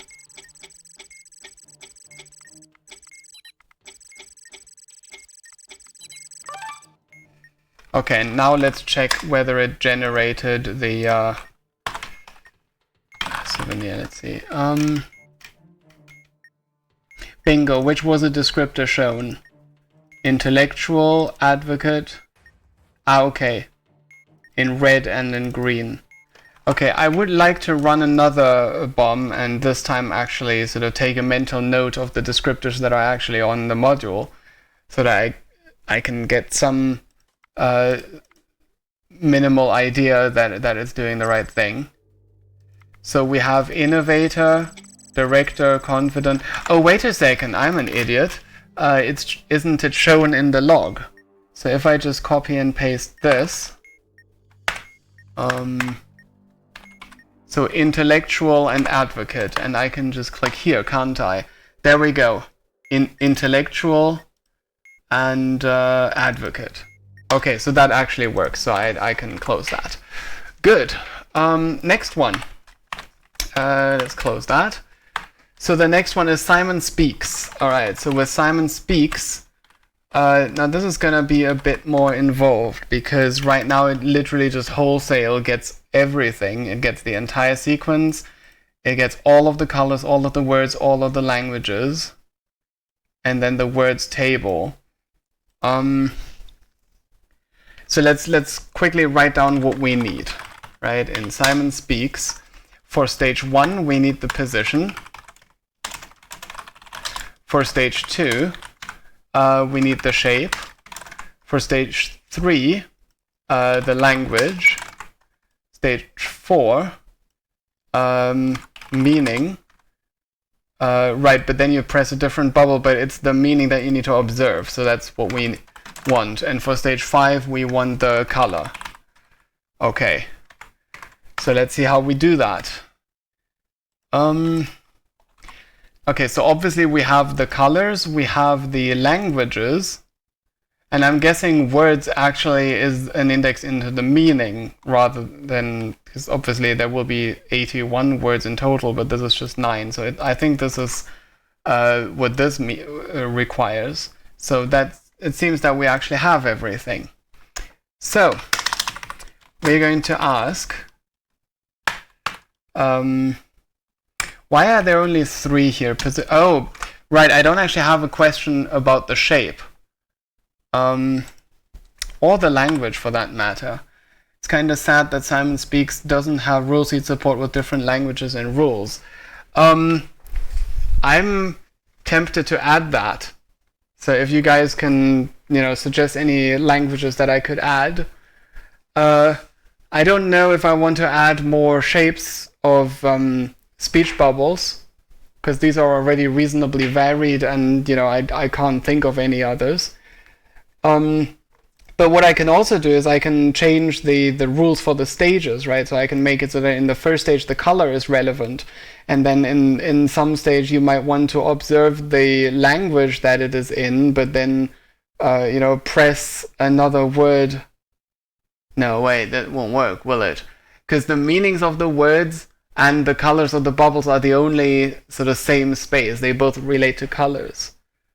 Yeah, right, okay. Right, okay. So I guess I'm gonna have to forego a question on the shape for now, but in the long run I might want to add sprites for that. So first let's do the position. So Simon Speaks positions, speaks.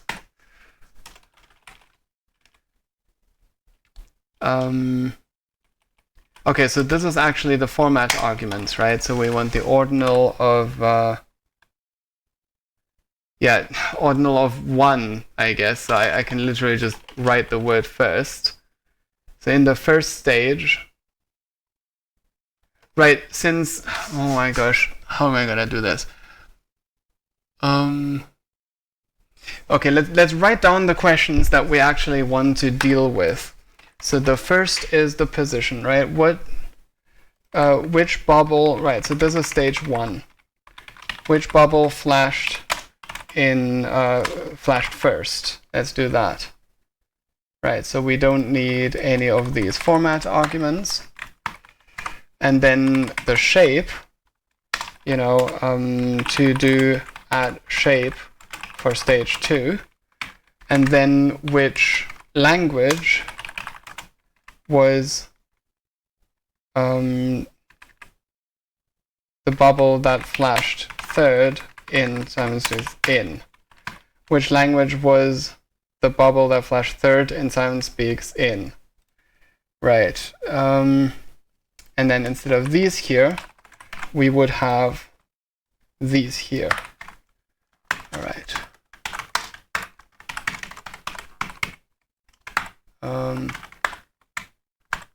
Thank you. Okay, so that's the languages. And again, we don't need any format arguments here.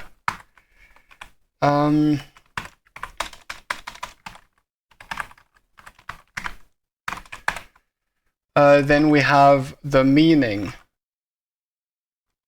Yeah, can I reasonably ask for the actual word there? Well, yeah, and okay, I should have clarified. If you want me to add a language, please send me the list of the color words and not just the name of the language.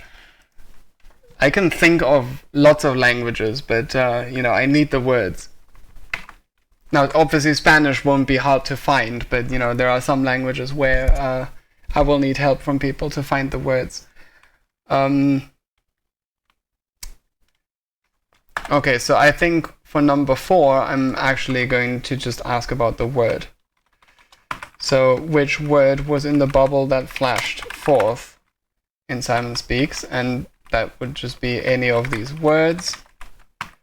And then finally, for the colors, I removed the colors thing, that's annoying. what color was the bubble that flashed 5th in Simon Speaks? Okay, so the colors that we want here are, of course, these. So we do this, and then we do this, and then we do this.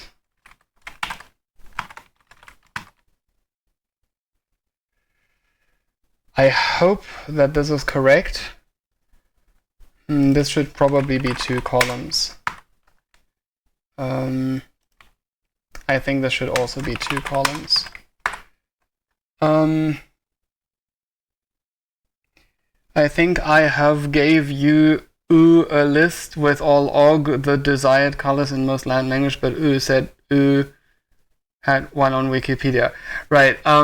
I did say that I got the words that I have off of Wiktionary, not Wikipedia, but Wiktionary. And certainly I can get the Spanish ones from there. But it's not perfect because even in the languages that I did get, the Dutch one, I got one of them wrong, because Wiktionary listed 2 possibilities, and it was the second one that should have been the correct one, according to Zephyr, who is a native speaker. So I don't really trust, I mean, if there's only one word listed on Wiktionary, then I guess I can just go with that, but if there is an option, then I need help from people to decide which one to use. Okay, let's go back to this. So the first... we don't need format arguments anymore, do we? So the correct answers are just position names of a sequence of 0.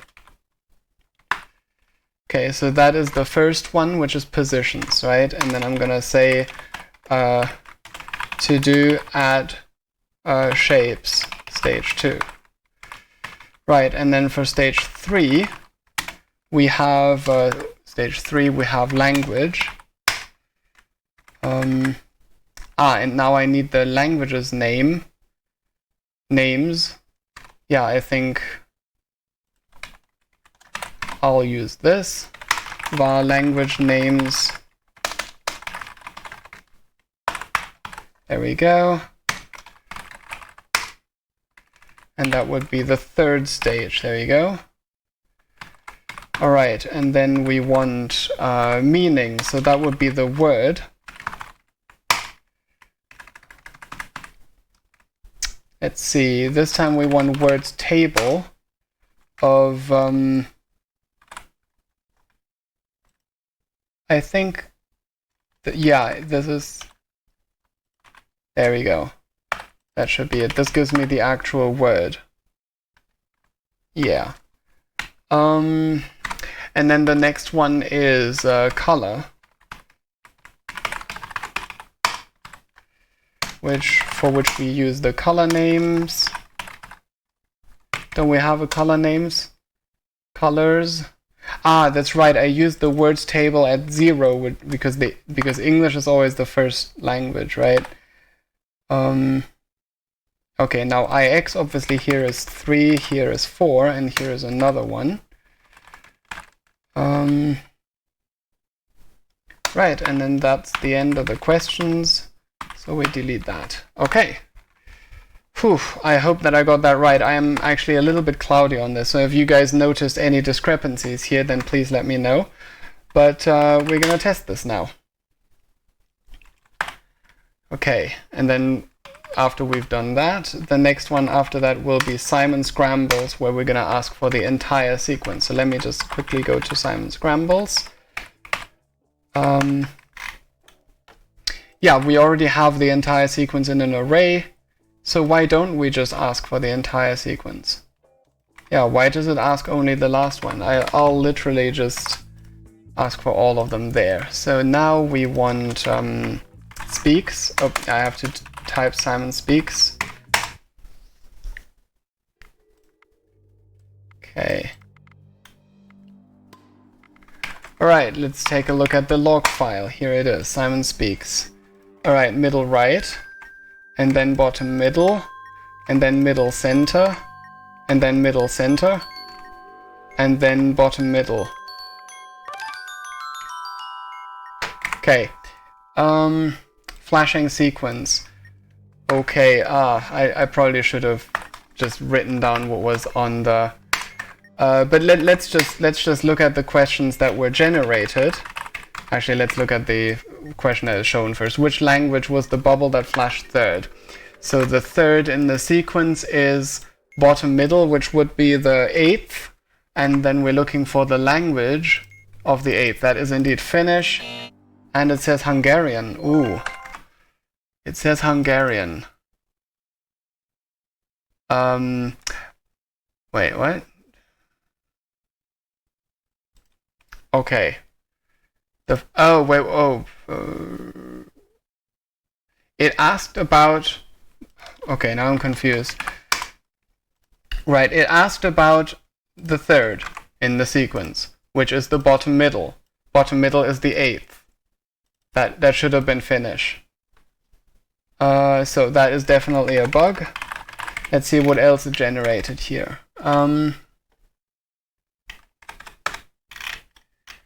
Here.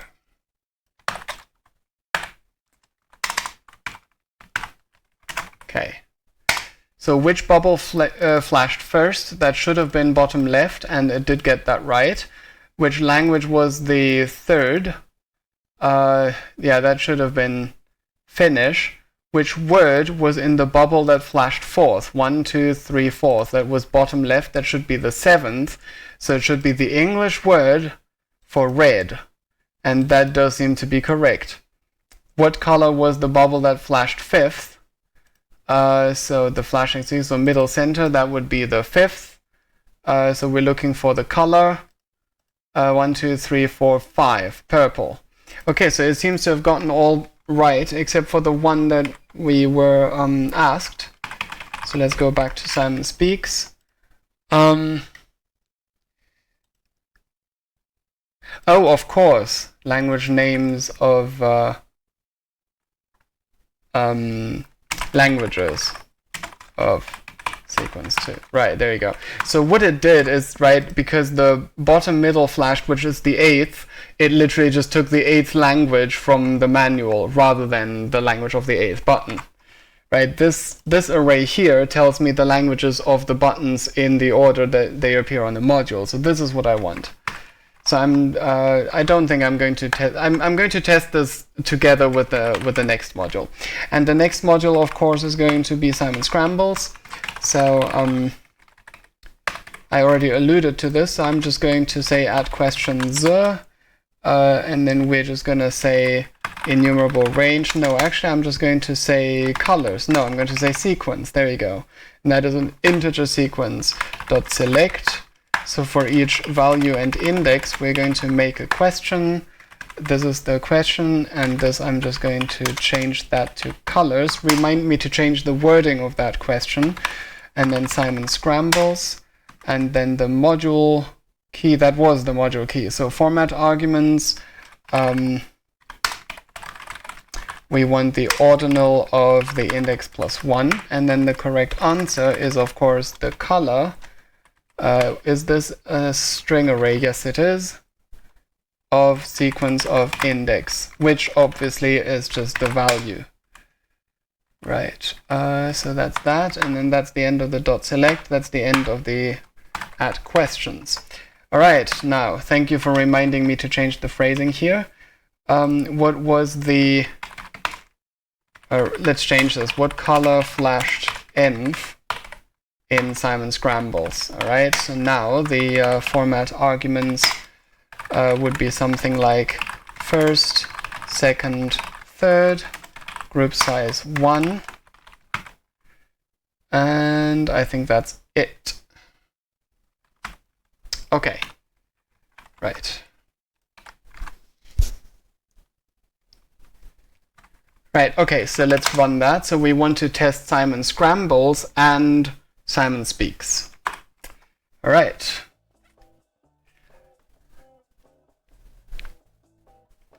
I should probably drink some more. You have no idea how dry my mouth is right now.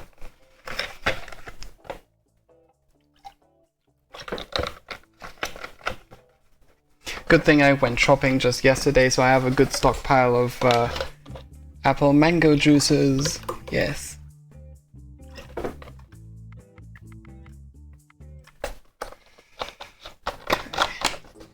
Still pouring.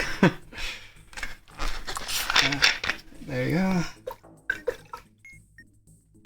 Pour me a drink. Okay. Right, let's start again. We have, so that one is flashing. Well, I think I'll just input the answer now.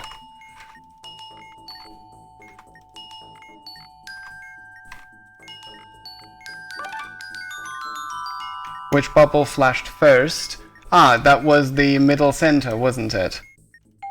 Okay, good. So let's take a look at all of the questions that were generated here. Right, here they are. Let's put that here. Which bubble flashed first? That was the middle center. Which language was the bubble that flashed third? This is the question that was wrong last time, wasn't it? So the bubble that flashed third is bottom middle, which is the 8th, and then the 8th language listed here is Dutch, and indeed it says Dutch. Okay, that's correct.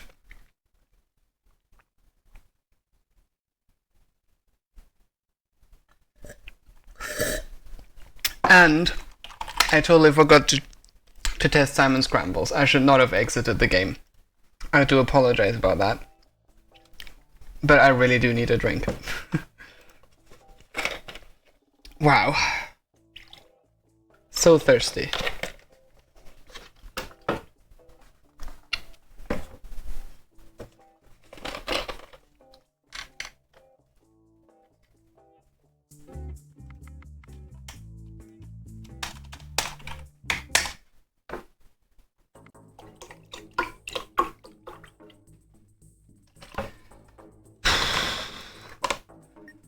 Okay, red, blue, blue, yellow, green. Right, it ends with that.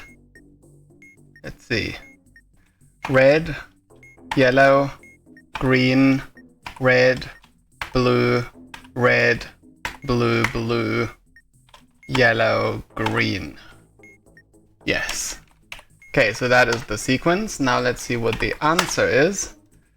Blue, blue, blue, green. Red, red, yellow, yellow. Yellow, blue. Thank you. What color flashed fourth? Well, that would have been red. Nice. And now, let's look at all of the questions generated. Hello, lots of S. Welcome to the stream. So we have red, yellow, green, red. Yep, that's correct so far. Then we have blue, red, blue, blue, yellow, blue, red, blue, blue, yellow, and finally green. Okay, that seems to be working. Next, we have Simon States. Now, in Simon States, we were just gonna remove the fourth stage. Okay, so come on. Do not ask about fourth stage because it can sometimes be solved without waiting for the flashes. Alright, so in Simon States, yeah, we don't need to change any of that. Okay, cool. Now let's also update the manual, right, in Simon Speaks. Right, so how do I phrase this in a way that is not super extraneous, if you know what I mean? Like, you know, I don't want to list all 5 of the questions here separately.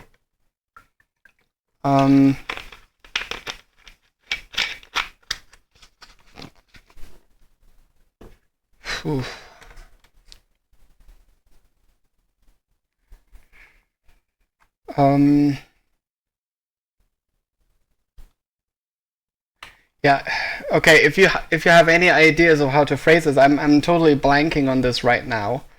Like, how do you best phrase that it will only ask about the, you know, the information that is necessary to solve the module? Well, it asks for the relevant informations, like, you know, it asks for the position in the first stage, the shape in the second stage, the language in the third stage, the color in the fourth stage.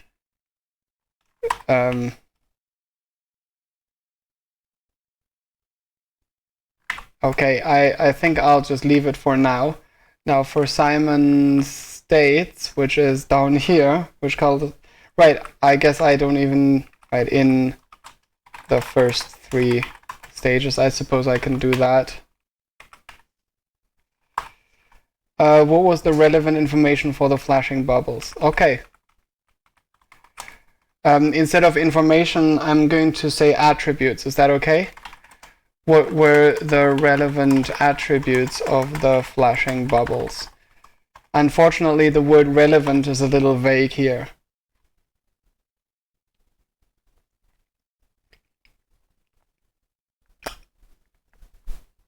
Yeah, that's actually a good idea, Ray. Let's see what that will look like, you know.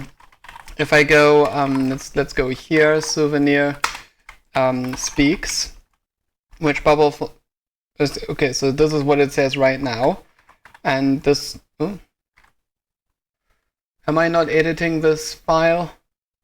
Which bubbles flash in each stage? Ah, I accidentally changed the one for Simon Star. Did not mean to do that.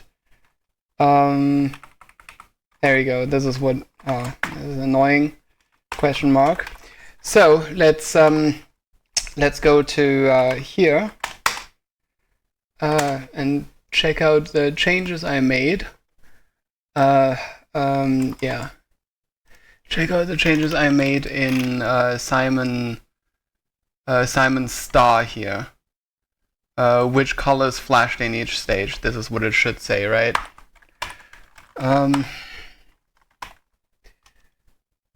That was a bit stressful.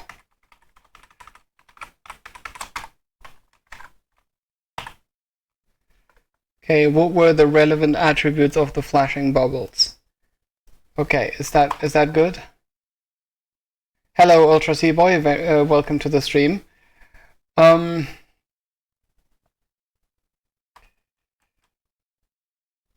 Yeah, Ray, I think I'm going to try yours. So this is one possibility. Now let's try the alternative. What was the position, shape, language, word, color of the first, second, third, fourth, fifth flashing bubbles respectively? Ah, wait, actually, I can't do that. I can't have that phrasing anymore if I change this in rule seeds.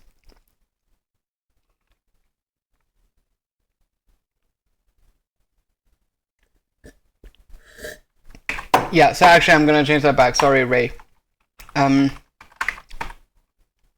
Yeah. So let's do that. Right. Let's also actually add this here because the shapes are still not done. Okay. So yeah, because of rule seed. Like if I add rule seed to this and different attributes become relevant in different stages, then I want the question to still be applicable. So coffee bucks, apparently we decided to remove that entirely, so I guess I'm going to do that.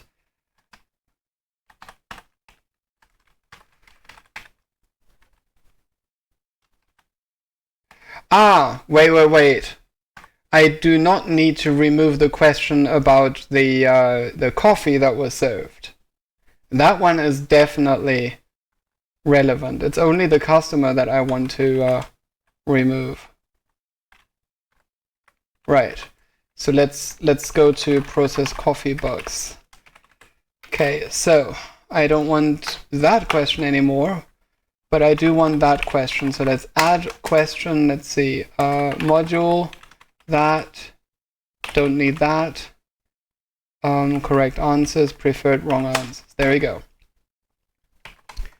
Okay, so I bet that if I go to Unity now, it will tell me that some variables are now unused. There we go. In line 2704, bingo, that one is unused.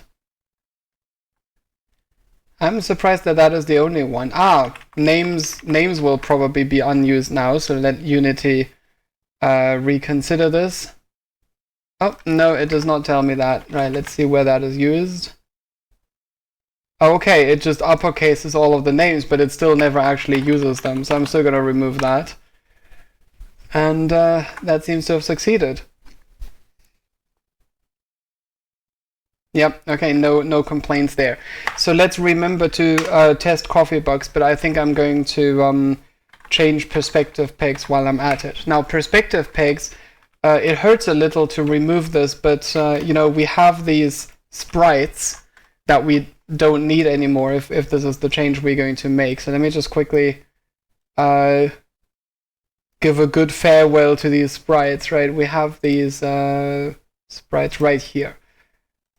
There we go. Let's open that in Explorer. So this is what they look like. Yeah, you can see it here. In fact, let me open this up. There. Oh, come on. I want to see it on a black background. Well, anyway, I think you get the idea. It's these graphics which have an arrow pointing at one of the pegs. And we're not going to need that anymore. So we're going to be removing that folder entirely.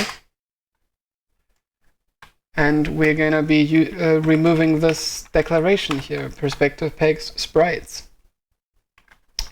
So that is no longer used. But now we need to relatively completely rewrite this, because I have no idea how perspective pegs actually works internally. So I need to determine perspective pegs. Where's the script? Ah, there it is. Okay.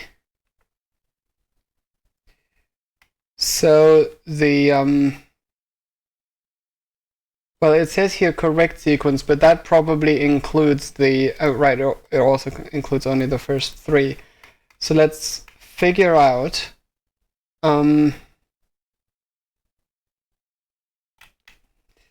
Let's figure this out. I'm sure we can figure this out.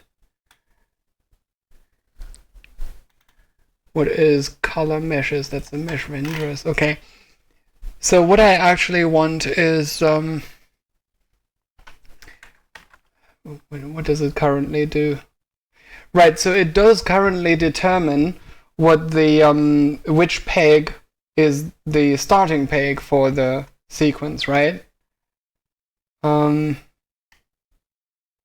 Wow, this seems like it actually copies the entire logic from perspective pegs. Right, and then here we have the color meshes, and then we go through all 5 pegs and find which peg has at least 3 colors whose material name starts with the key color, which is one of these. Okay. So what we actually want, okay, let's see. I think this might potentially actually be quite easy. So, okay.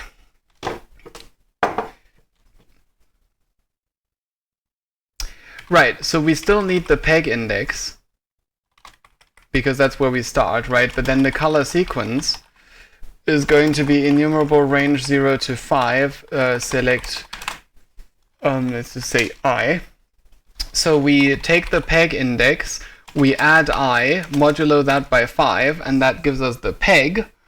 And the color on the outside of that peg is going to be right, so this is going to be a number, and I'm pretty sure what I want is color meshes of n, or rather n comma n, because it's a 2-dimensional array. Right, and then this gives me a material, so a mesh renderer, right? So I want the shared material name, and then I want to find out which color that is. So I'm going to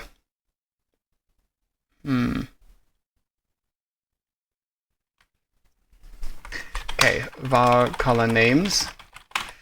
Let's see.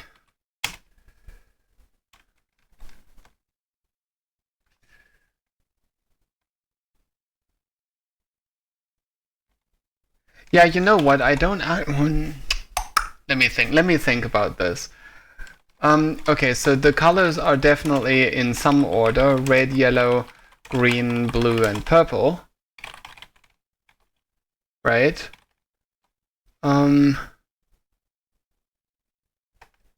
Okay, so here I want.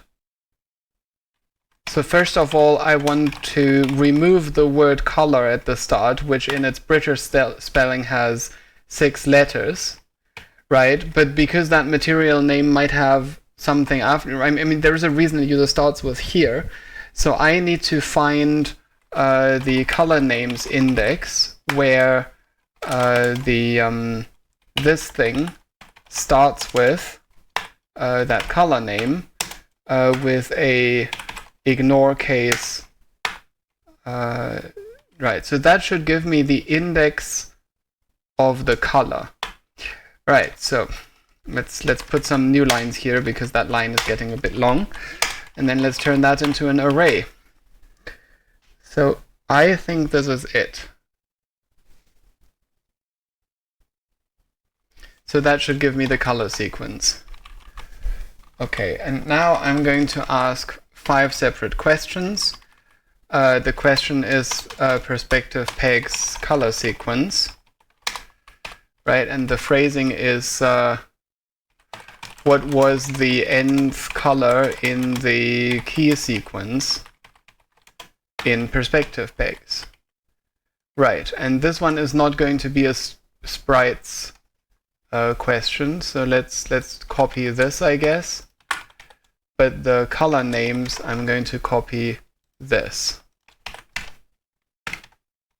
There you go. And then the format arguments, obviously, we have first, second, third, etc. Group size equals 1.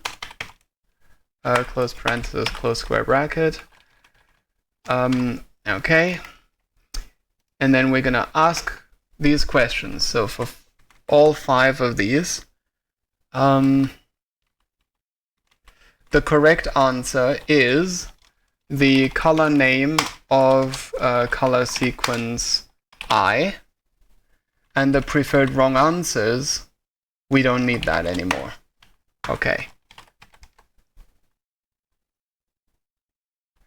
It just occurred to me that this means that I don't actually need an index into this array. I just need the color name. So instead of index of, I can just say first. Yeah, the first. I want the first of these that the color mesh name starts with. I think this should work. Okay, and then here I'll just say color sequence I. And since that is the case, oh, I do need the format argument, right? I almost forgot about that. We want ordinal of, right. Now in this case, now since this is, I'm gonna say color sequence, and then we have a color and an index, and then here we're gonna say index plus 1, and then here I can just say color. All right, that needs a comma, and that fits in one line. Okay.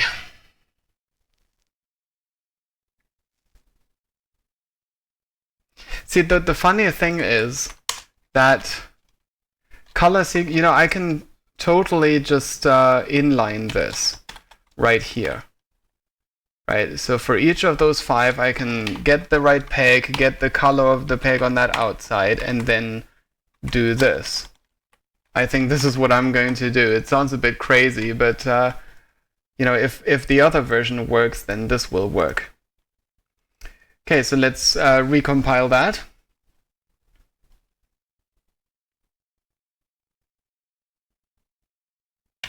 And now we need to test coffee box, which I didn't actually remove entirely. I removed the client question,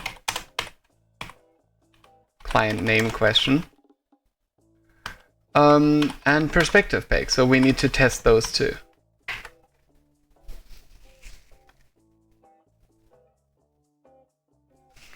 Come on, KTANE. I'm sure you can do it. Alright. Coffee bucks. Let's go.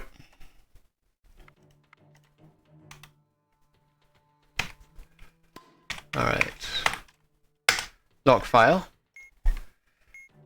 Okay. Welcome to Coffee Bucks. May I take your name, please? Lem. S'mores hot chocolate, and it's Lem.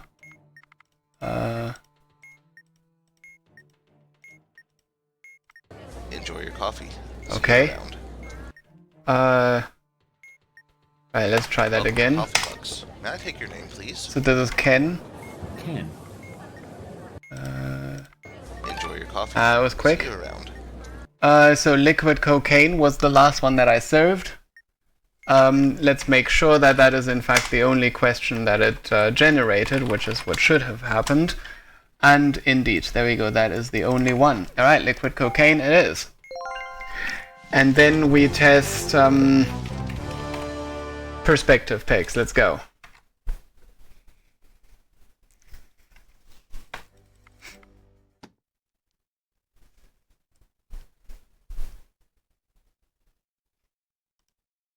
I'm wondering why this says about blank. Why does it say about blank? That's strange.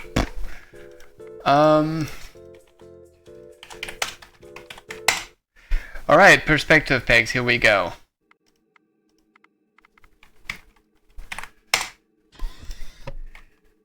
Right. There we go. Okay, so the answer is top right, top left, top.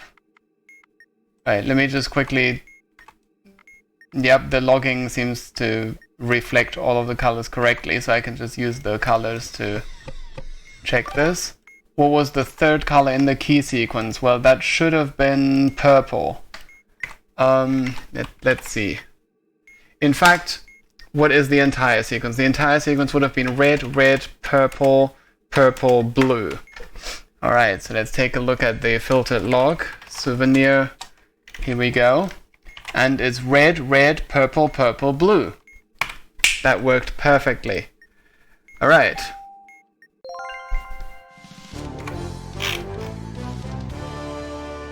Red, red, right. So since this one here has only one red, it is unlikely to be wrong because, you know, it's unlikely to have gotten the other ones right by pure chance, by fluke.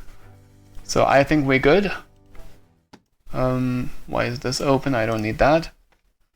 So we're good with perspective pegs. So the next thing we're gonna do is shell game and ask. Let's see. Oh, I need to update the manual. I keep forgetting that. So coffee bucks.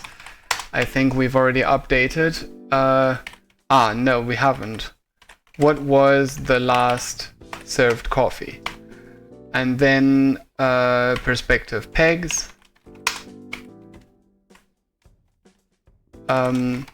What was the key color sequence? Okay, I think that's it. Alright, then shell game. Now this is gonna get interesting because I mean the starting cup is easy to get, but let's take a quick look at the source code here. That is the wrong. That is the right one. Assets. Shell game. I may need to sneeze in a bit. Nope, that doesn't seem to be coming. Ending cup. Thank you. Chas, are you still here? I can see your name in the list, but you haven't said anything. If you're here, can you confirm that ending cup is in fact the final cup, sorry, the final position of the initial cup, or is it the final answer? It seems to me that solution would be the final answer. So, is ending cup the one that I need, and can I safely just read that? I'm going to just write the code for now and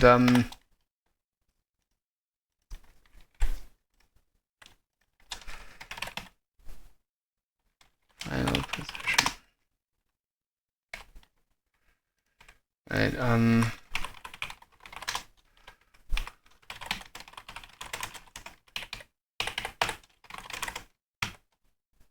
okay.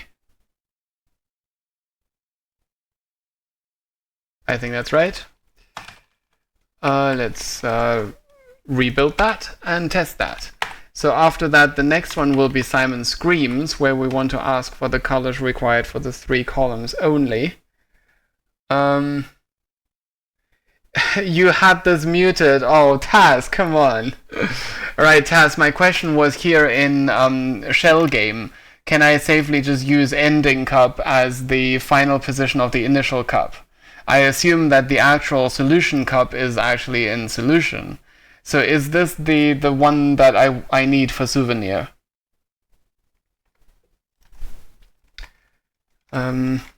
Pretty sure. Okay, perfect. Alright, then let's test this. Let's make sure that this actually works.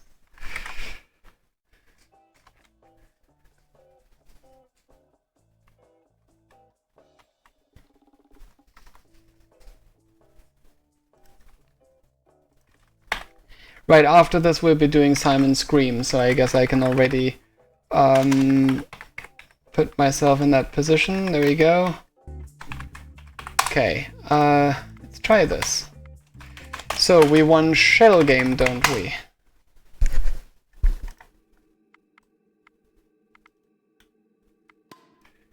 Okay, using row 6, okay.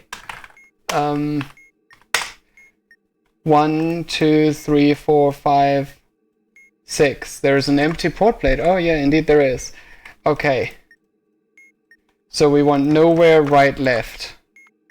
Go.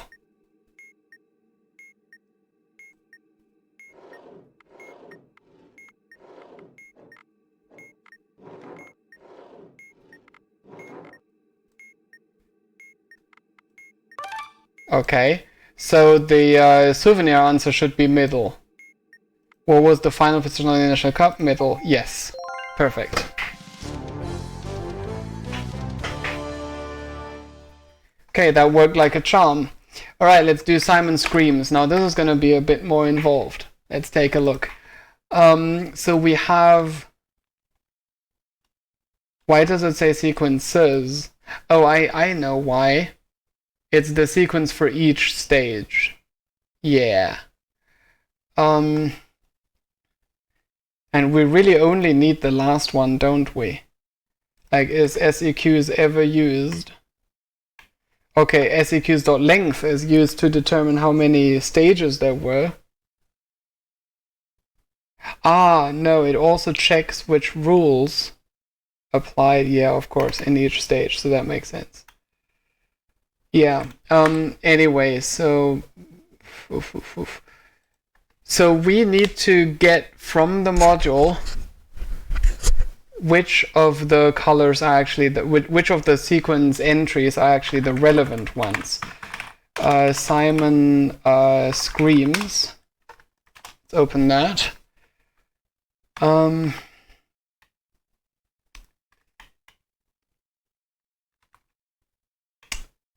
Which ones would it be? Row criteria? What about column criteria?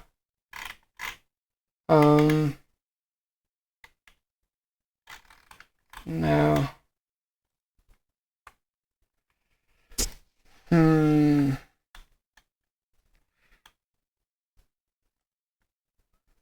Okay, so I'm not quite sure which one here it is, so I'm gonna have to dive into the rule seed. Okay, so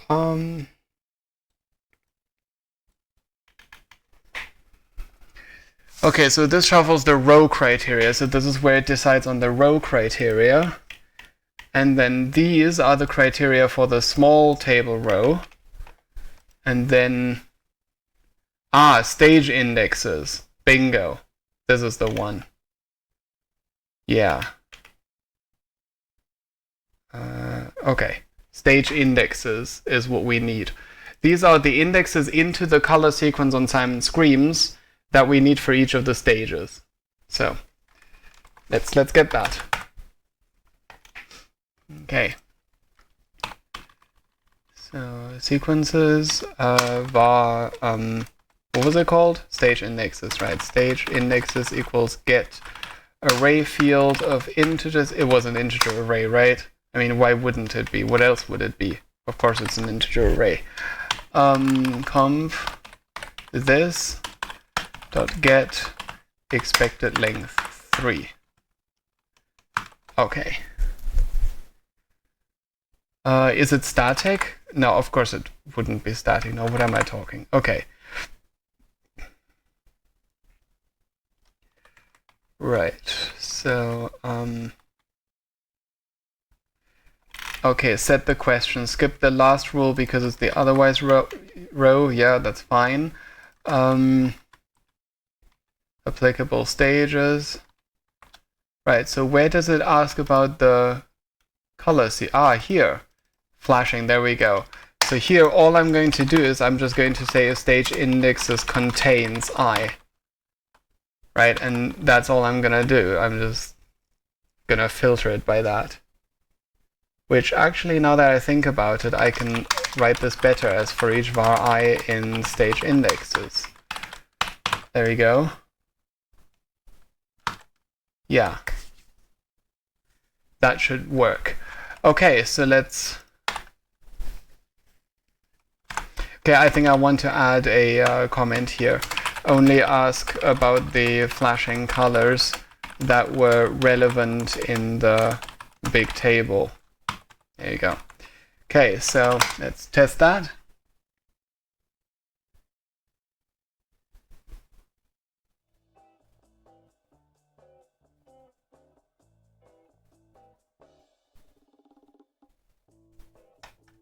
When do you plan on getting this update out? Asking because it'll definitely impact Praetorian attempts I've been experting for. Right, do you need me to delay this? Because I was planning to put this out today after I'm done, because, you know, this is not a big change. So, Screams. Simon Screams.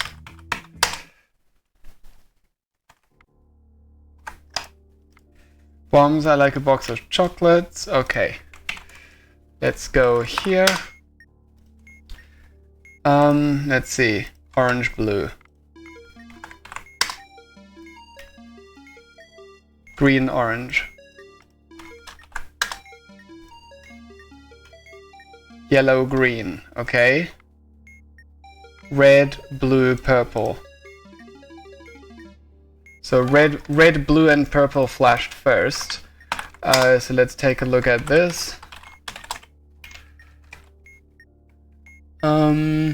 Red, blue, purple.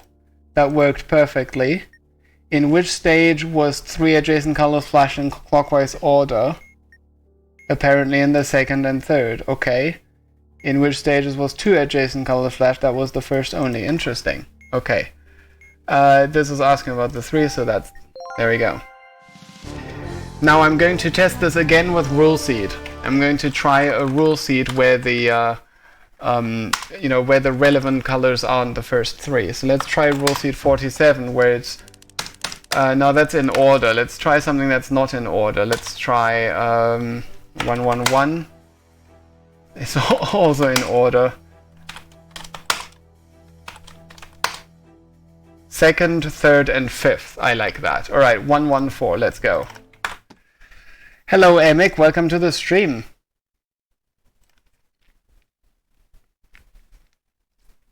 So we're going to do another Simon Screams, but this time with rule seed. Rule seed 114. Plus. So we want 2 modules, and we want disable all. Let's see, we want Simon Screams, that one, and Souvenir, that one. Okay. I suppose Zen mode is fine. Widgets, I don't care. Front face only is cool. No duplicates. Pacing events off. This all looks good. Let's run that. I've got some diffusers I need to blow into smithereens. Alright, so we're looking at the second, third, and fifth this time. But let's first enter the answer. We have blue, purple. Then we have red and blue. And then we have purple and green. Now, we need 2, 3, and 5. Let's see. Orange, green, blue. Right? Orange, green, blue. Okay, so the answer that we need is purple, green. Okay, it's asking about the stages again, but we can just do this and look at the log. And here we have orange, green, blue. Is that what I wrote down? Yes, orange, green, blue. Perfect. And it is asking about the second, third, and fifth. Perfect. Okay, so in which stage was 2 adjacent colors flashed in counterclockwise order? Let's see. 2 adjacent, so the first one. That one is a no. And that one is a no, so it's just the first stage, and that was correct. Okay, so that's done. Simon screams. Let's find the thing here. Which colors flashed in the final season? Which rules apply in this set? So, which colors flashed?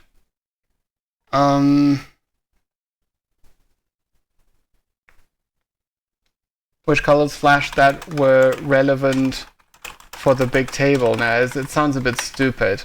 Any suggestions on how to phrase this? Which colors flashed that were required? Like, which... This is really hard to phrase. Actually, this brings up another argument for not making the questions like this. Because it's impossible to phrase the manual. What were the first 3 colors that flashed? Right, but it wasn't the first 3. It isn't the first 3 colors in other rule sheets. So that doesn't help. Which colors flashed that were relevant for the big table?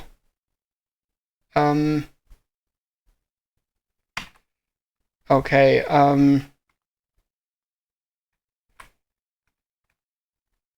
that were required in the table. Does the manual give that table a name? Large table. Instead of big table, it calls it the large table. Just give the souvenir manual rules. Yeah, funny. No. Which colors flashed that were required?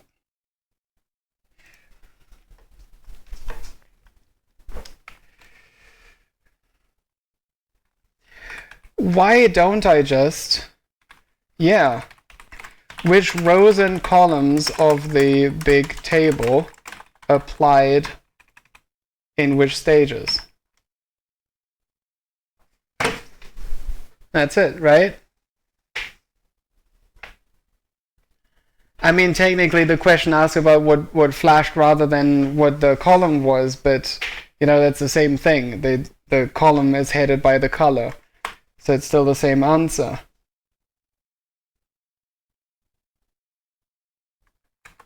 Yeah, so which rows and columns of the big table applied in which stages? Yeah. I'm gonna leave it like that. I think that's good. But I do feel a bit bad about the fact that we need such a wording workaround. Such an obtuse wording. I think this is actually a strong argument for not having questions like this. Right? It should either ask about the entire sequence or none at all, because, gosh, the things that I do, the kind of compromises I make to appease my quote-unquote customers, none of whom is paying. Alright, so that Simon Screams done. So,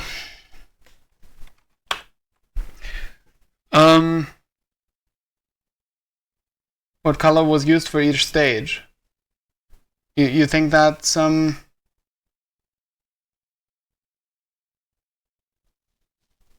right? Okay, fine. Okay, so which flashing colors were used in each stage?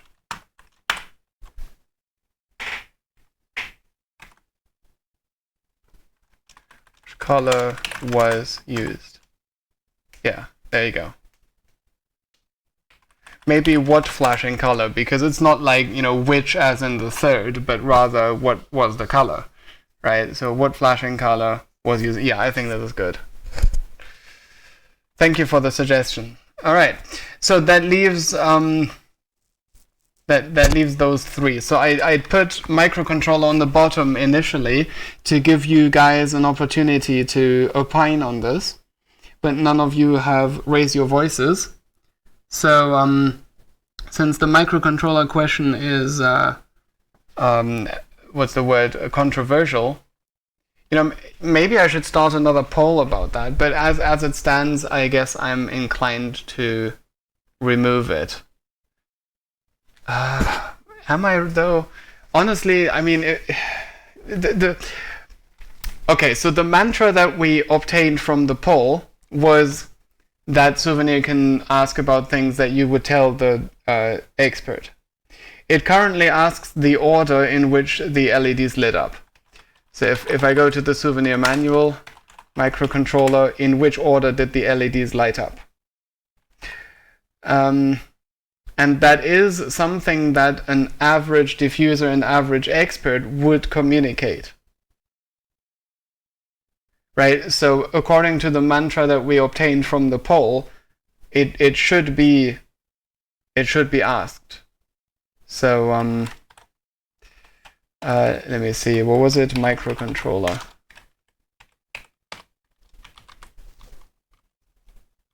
Yeah, that seems to be the only question that it asks so far, is the pin order.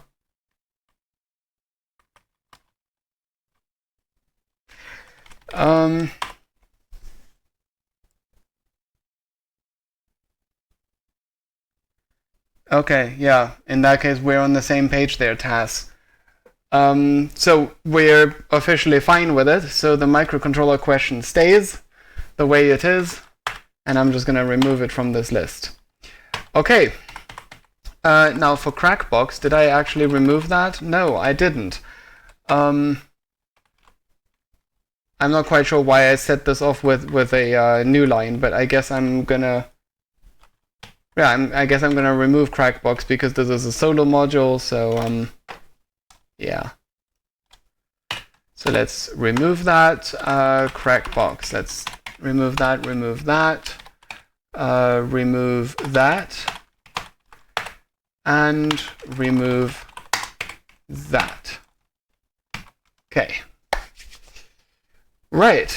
So now that we've made quite a few changes to this, I'm tempted to do the bubble shapes thing for Simon Speaks, but before I promise that, let me just quickly check. Hang on, if I go Simon Speaks. I do have... No, oh, that's the manual SVG. That's not what I need.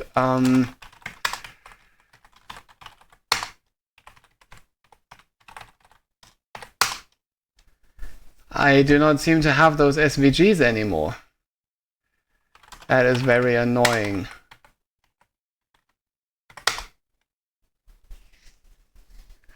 This is gonna take a while because my KTANE folder is really, really big. Yeah. Let me... Hang on, maybe it's here somewhere. Okay, so to explain what I'm doing, I'm looking for the SVGs that I originally used to create these the models. Because if we go here... okay, so it is called Bubbles and not Speaks, and it's in KTANE stuff. Okay. So there we go. We do have an SVG. Let me just quickly open that in Inkscape.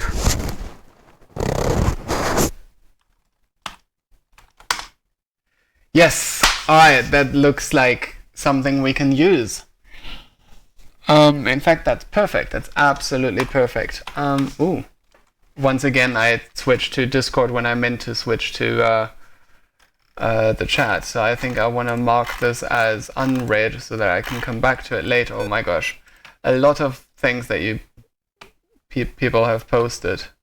Right, I think this is approximately the last thing I saw. Alright, you said, I never was a fan of carrots because my parents would always cook them poorly, but now I'm eating them as a raw snack. Okay. I don't think I like carrots raw, but I do sometimes cook them, and they can be quite nice. But carrots also come as part of these sort of frozen vegetable collections, so I tend to have them as part of that. Okay, so we are going to add the Simon Speaks bubble shapes as sprites. Here's what we're gonna do. We're gonna make all of these white instead of black. Let's see. This is a path, this is a path. Right, they're all just path. So I can literally just select them all and just make them all white like this.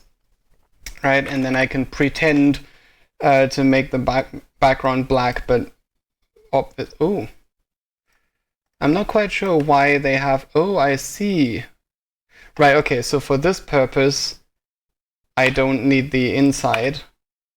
So yeah. I see. This is clever. Right. I made two separate models, one for the outline and one for the surface, which would contain the text. If you look closely, you will notice on the module that the outline is actually sort of ridged up, like it is offset, but the inside of the bubble is also offset from the module. So anyway, I'm going to souvenir. Let's do that. Okay, so now we're going to export these separately, one by one.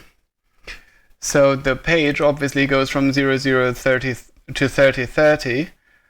So we actually just want, no, we want, oh, come on. Right, we just want 1010 like that. Okay. What kind of size of okay, so what usually are the sprites sizes? Like here, for example, what is the kind of size? Oh, that's quite large, 500 pixels. Not quite sure they need to be that large. Right. These seem to be around 200, 300 pixels. Yeah, they're all 240 pixels. Oh, that is very small. That's only, right, okay, so 100 by 100 pixels should be fine, right?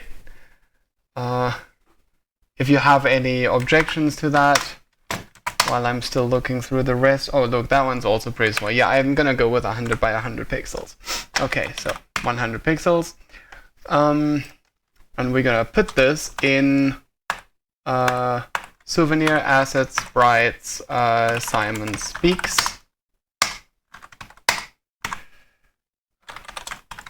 Bubble 1.png. Yeah, why would it need to be a power of 2? Would you prefer that I do this? I really don't think that needs to be a power of 2, but fine, if that makes you feel better. I'll change it to 128. Okay, so let's do this. Hide all except select. Oh, why did it change this? Oh man. Also I made a mistake. That is actually the one in the bottom left. This one. Okay. Which in turn means that is bubble 7. Gosh, I really need to make sure I get these right. Okay, so that's exported, and then the next one would be 10 pixels in, 10, 20, like that. What the hell? Thank you. And that would be this one. Let's export that. And then we would have 20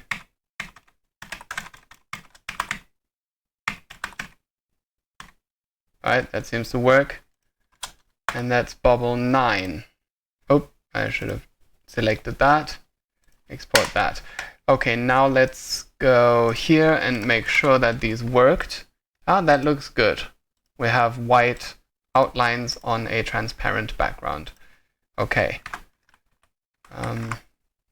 Okay, so let's move on to this one here, which would be at 0, 10, 10, 10, 10. No, that's 20. Yes. That should be fine, and that would be bubble 4, right? And now we go this. That would be bubble 5. Export, and then we do that. Bubble 6. Export. Let's see if those worked. Yeah, that worked like a charm. Absolutely, perfectly, fantastically. And now we move on to this one. So that's 0, 10, bubble 1, export, 20, 10, bubble 2, that's this one. And then this one is that, bubble 3. Export. All right, let's check this out. 1, 2, 3, perfect. 2, 3, 4, 5, 6, 7, 8, 9. All right, now let's go here and do a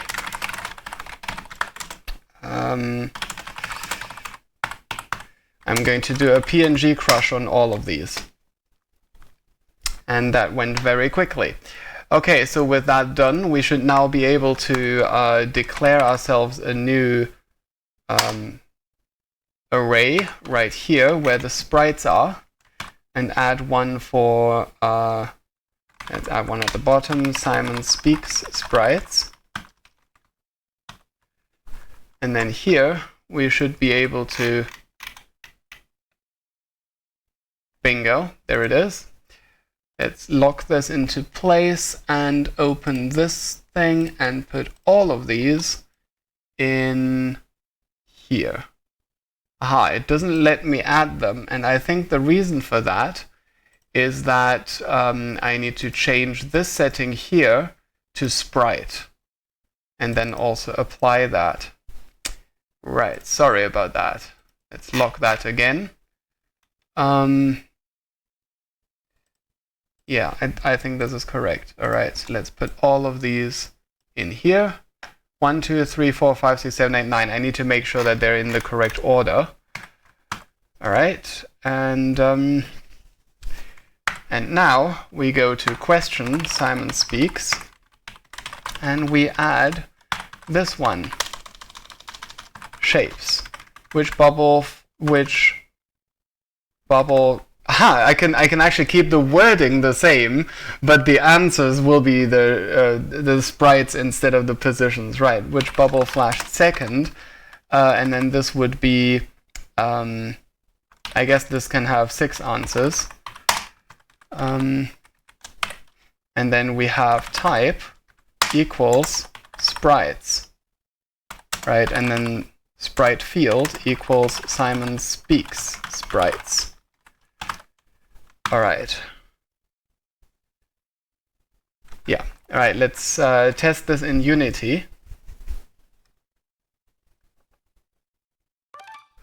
Let's go to Simon Speaks.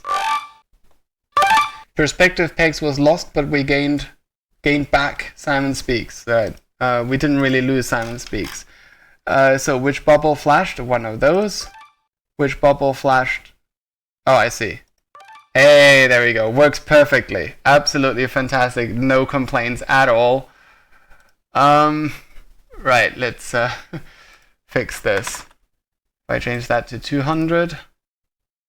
Right, let's change that to 300. Let's change it to 400.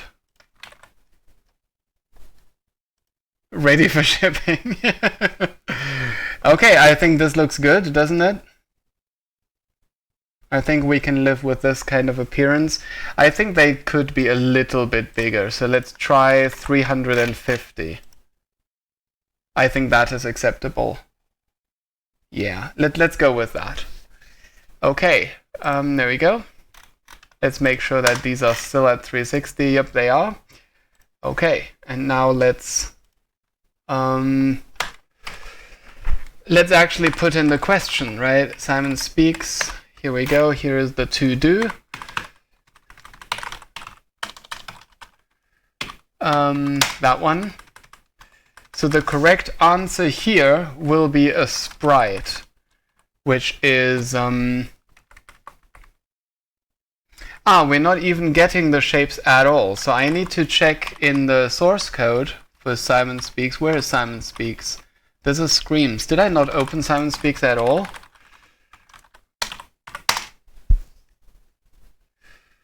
Okay, let's see.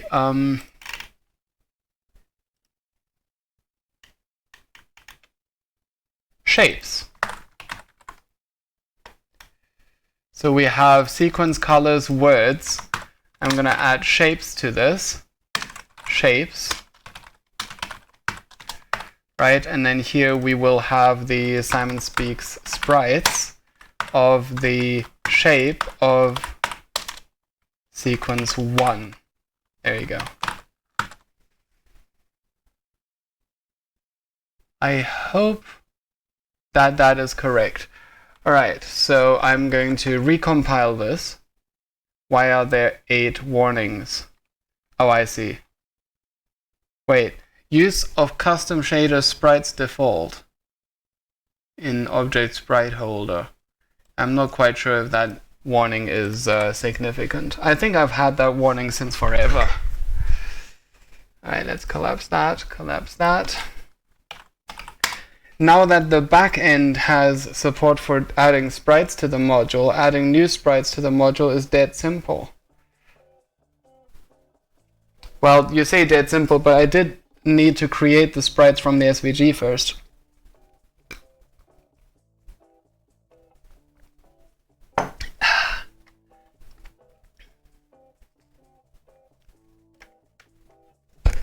Alright, let's run a bomb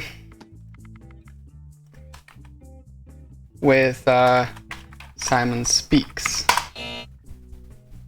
Yep.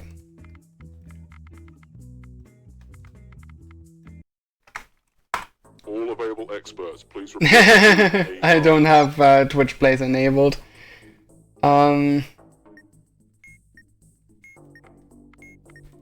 Okay, so let's take a look at this. Let's see, we want top. So top right. So what flashes second? Okay, it's the screamy bubble. So let's see, top middle, and then middle center, bottom left, and middle left. Which language? Yeah, I don't care. Let's take a look at the souvenir log. Which bubble flashed first? Which language was third? So that question was not actually generated, so either I forgot to rebuild this or something. I mean, that question is definitely here, isn't it? And it says second, so yeah, I guess I just forgot to rebuild this. So let's rebuild this now.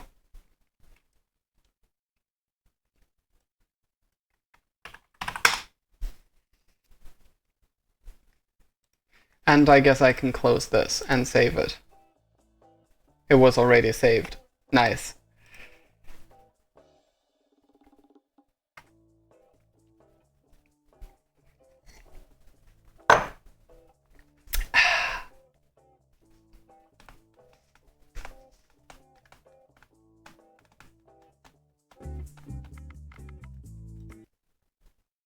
All available experts, please. This isn't diffusing, this is exploding with style. Alright, right, let's open this once more. We have middle right. Okay, what is the second flashing Okay, it's the icy one. Okay.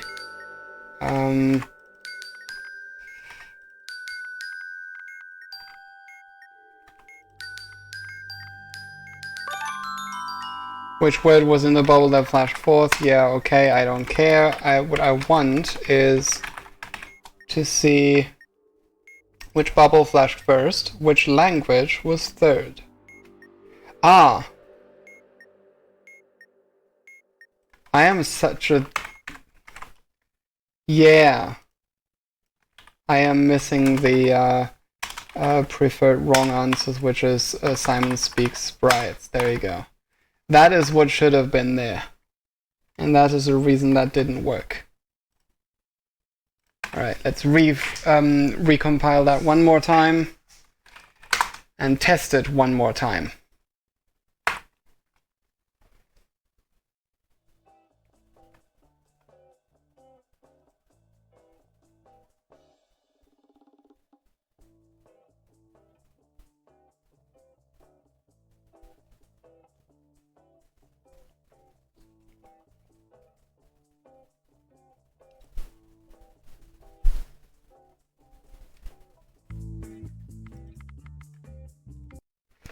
Okay, let's find out if that works. Report to room A9. Once again, we open the log, top right. What flashes second? It is the icy one, okay. So let's see, we want that, then we want middle center, then we want middle left, and then we want bottom right. Okay, that is not asking for the shape. There we go, bubble 7. Is bubble 7 the icy one?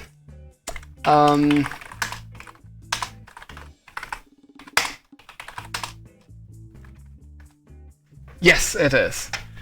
Okay, now I want to keep trying this until I hit one with, until I get that actual question from Souvenir. Report to room A9. So let's do that. Because I want to see those sprites on the questions. Let's see, middle right. Okay, this time it's the wobbly one. Okay.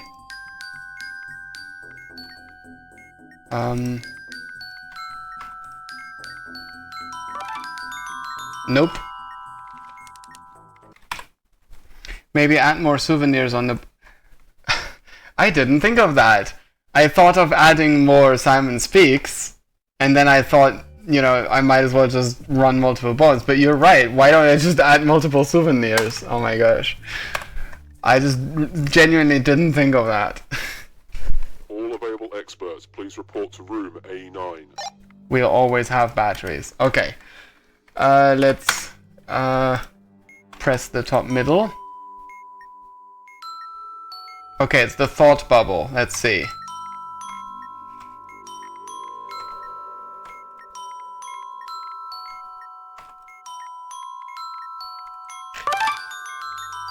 None of them.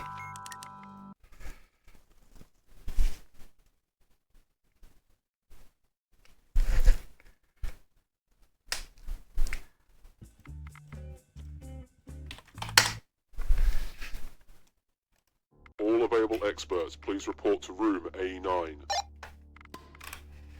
Okay. Here we go, guys. Top left. So what's flashing second? Aha, it's the wobbly one. Okay.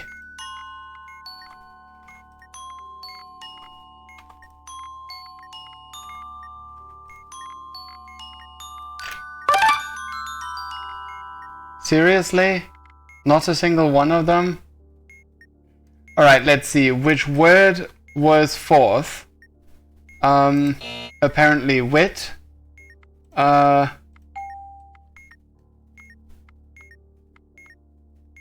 There. Okay, which language was third? Italian, apparently.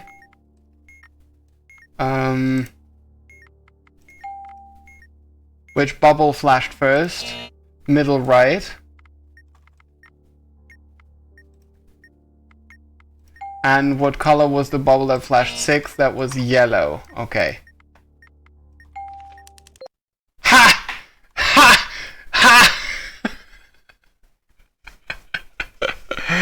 Did you see that?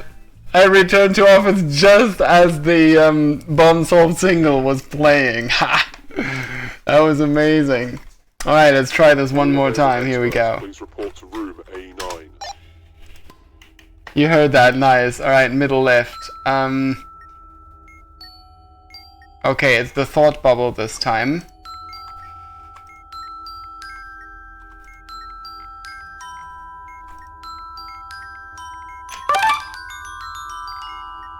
Okay, I'm starting to wonder, like, why do none of these... Let's see if there is an error message in the log. And why is there this? That's very strange. Let's see what the error is here. Bomb group is undefined, yeah. I don't know. Ooh! Ah, okay. No, that's fine. That's totally fine.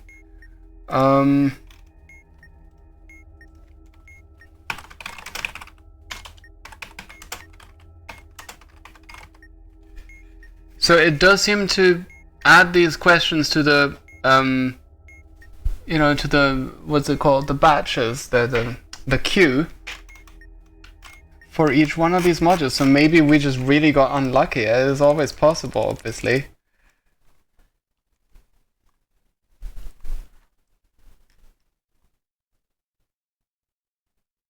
In before next one, every single one of the souvenirs asks about the All available experts. the shape of the bubble. Alright, let's try this one more time. Come on, guys. Bottom middle. Alright, the second flashing bubble is... Aha, I see. Okay. Bottom right. Middle left. And bottom left. Okay, finally.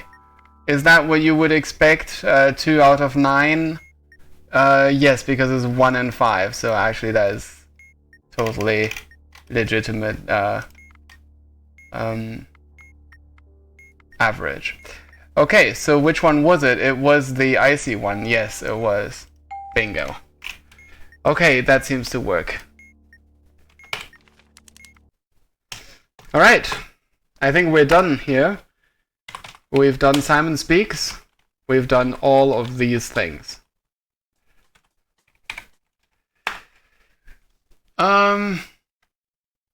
100 souvenirs. Yeah. How about a bomb with 100 souvenir modules on it, and then some module that can ask like a shit ton of questions? I don't know, something like Unfair Cipher. I don't know how many questions that can ask. I think Unfair Cipher only asks about the instructions, so it's not actually that many questions. Bamboozled again, is that on Souvenir?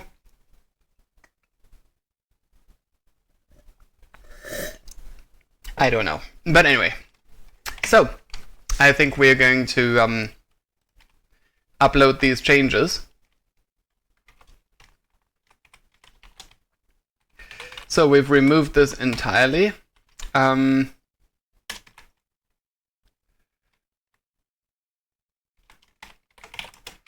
Not who else was listed. Mystic Square, Ascal only, not Knight.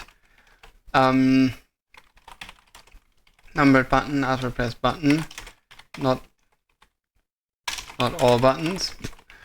Sam was ask.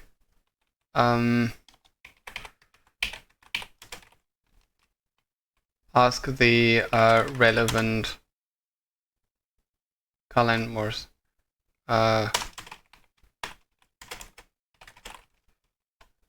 In the cycle, I guess might be something you could call that.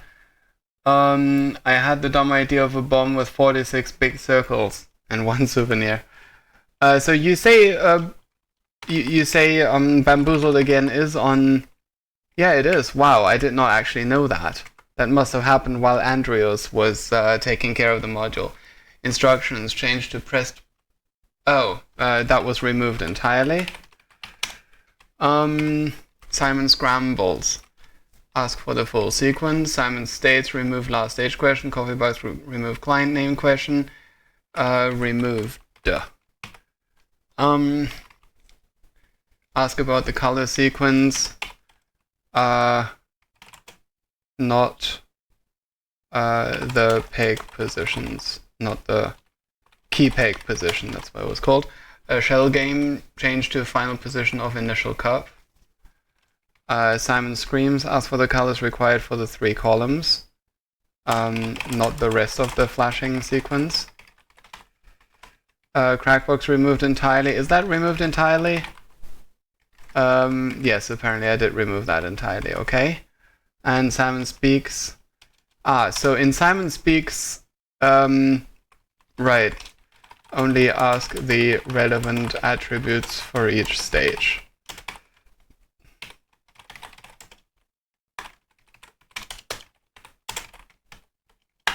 Should Souvenir still having logging that asks you to contact Andrio in case of an error? Thank you. Thank you. Thank you, thank you. Thank you, thank you, thank you.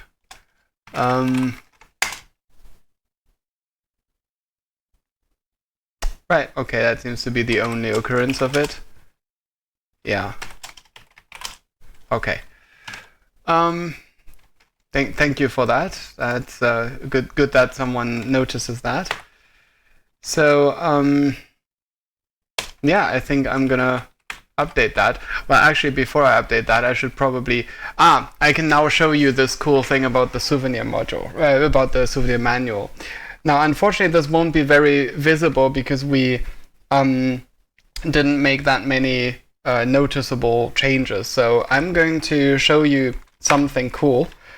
Let me show you something cool. So let's go to the first page here, right? Let's say hypothetically that we're going to remove bamboozled again and bamboozling button. Right, so if I remove both of these, you will see, let me go to this one here, souvenir.html, right? So you will see that there is now a significant gap here. So obviously the next question from the next page could totally fit in that gap.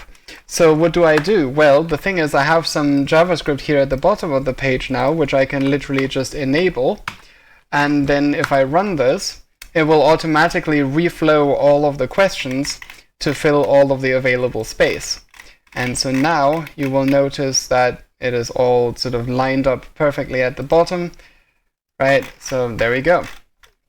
So now I'm going to go back to, yeah, I think this is where I want to be, right? Control space, yeah, there we go. So now I need to get those bamboozling questions back again. There we go. And then refresh this, there we are.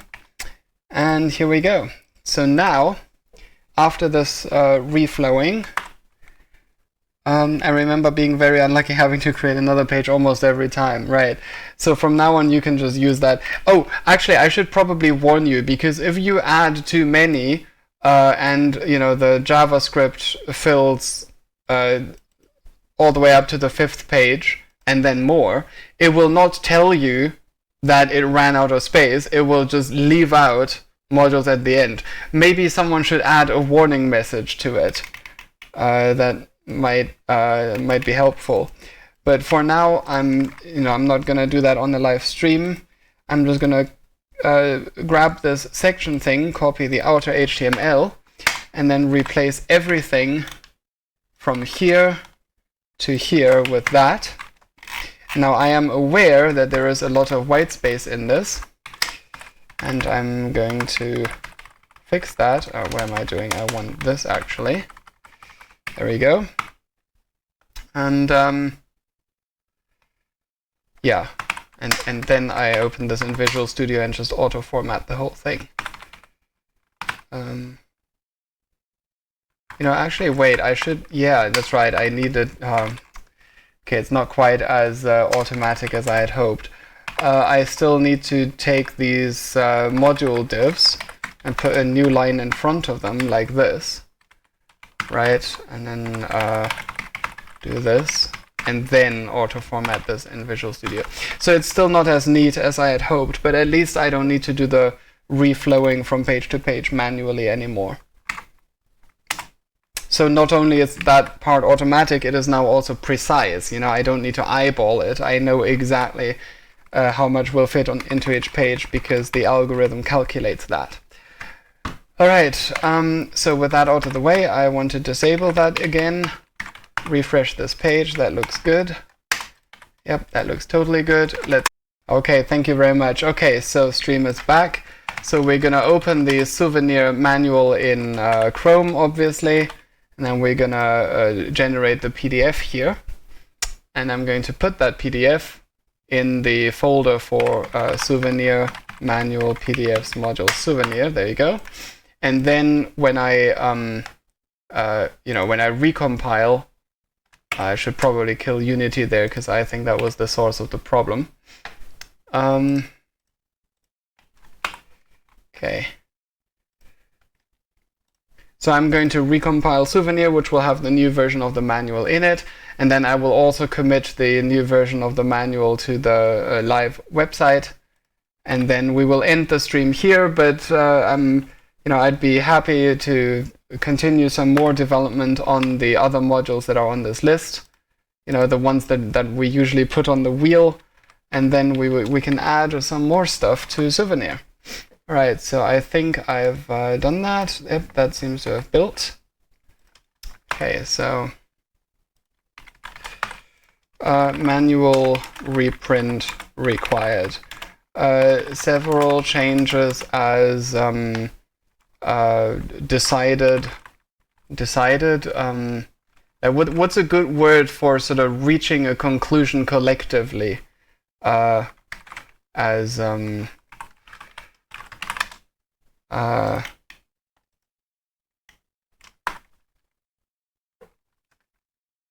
Printer. What printer? Settled. Adjudicated. Chosen, yeah. I think I'm gonna go with settled. Manual several changes as what does adjudicated really mean? I think that might be right to make a decision as where a judge or arbitrator rules on some disputed issue, yeah. To study and settle. To act as a judge of. Yeah, I think I'm gonna go with that. So changes as adjudicated by the community, colon, all of these.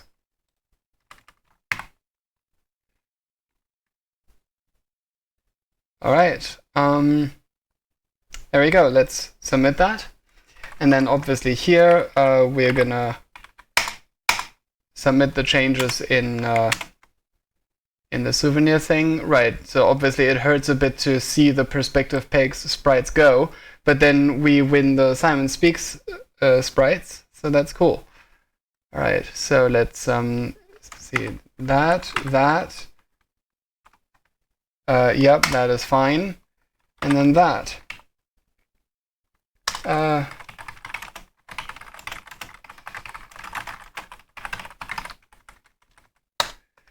Okay, now why is it doing these highlights here? Let's not do that, thank you. Okay, do you guys have any comments, anything that I might have missed or overlooked? Yeah, I think I'm just gonna commit this. Oh, I should have pressed commit and push, I guess. Wait, did it commit? Because this is still shown. What happens if I press commit again? Huh, okay, so the first time didn't work. Okay, that's a bit... So this was my first commit on Git extensions, and that didn't work quite perfectly. But anyway, so let's push this. Let's see, I want to push that. Yep, that looks good. Push that. Yep, alright, that was done. Alright, and this is also done. Okay, which means that now I also need to update the manual on the website. And I'm gonna do that in a second. So in the meantime, thank you all very much for watching, and I hope that you enjoyed the stream. I'm sorry that we couldn't, do any new module supports, but obviously next time we will have the time and the inclination to do that. And next time we will spin the wheel, the wheel that for some reason is called about blank, and maybe, oops, it doesn't let me spin up.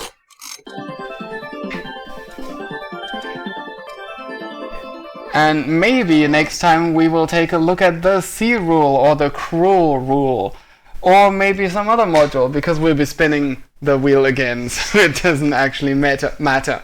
Alright, thank you all for watching, and I hope that you had a great time, and I hope to see you again next time when we gather again for another souvenir support stream, or hopefully maybe tomorrow or the day after we may actually get another module showcase with Goofy. So yeah, thank you very much, and I will see you around. Goodbye.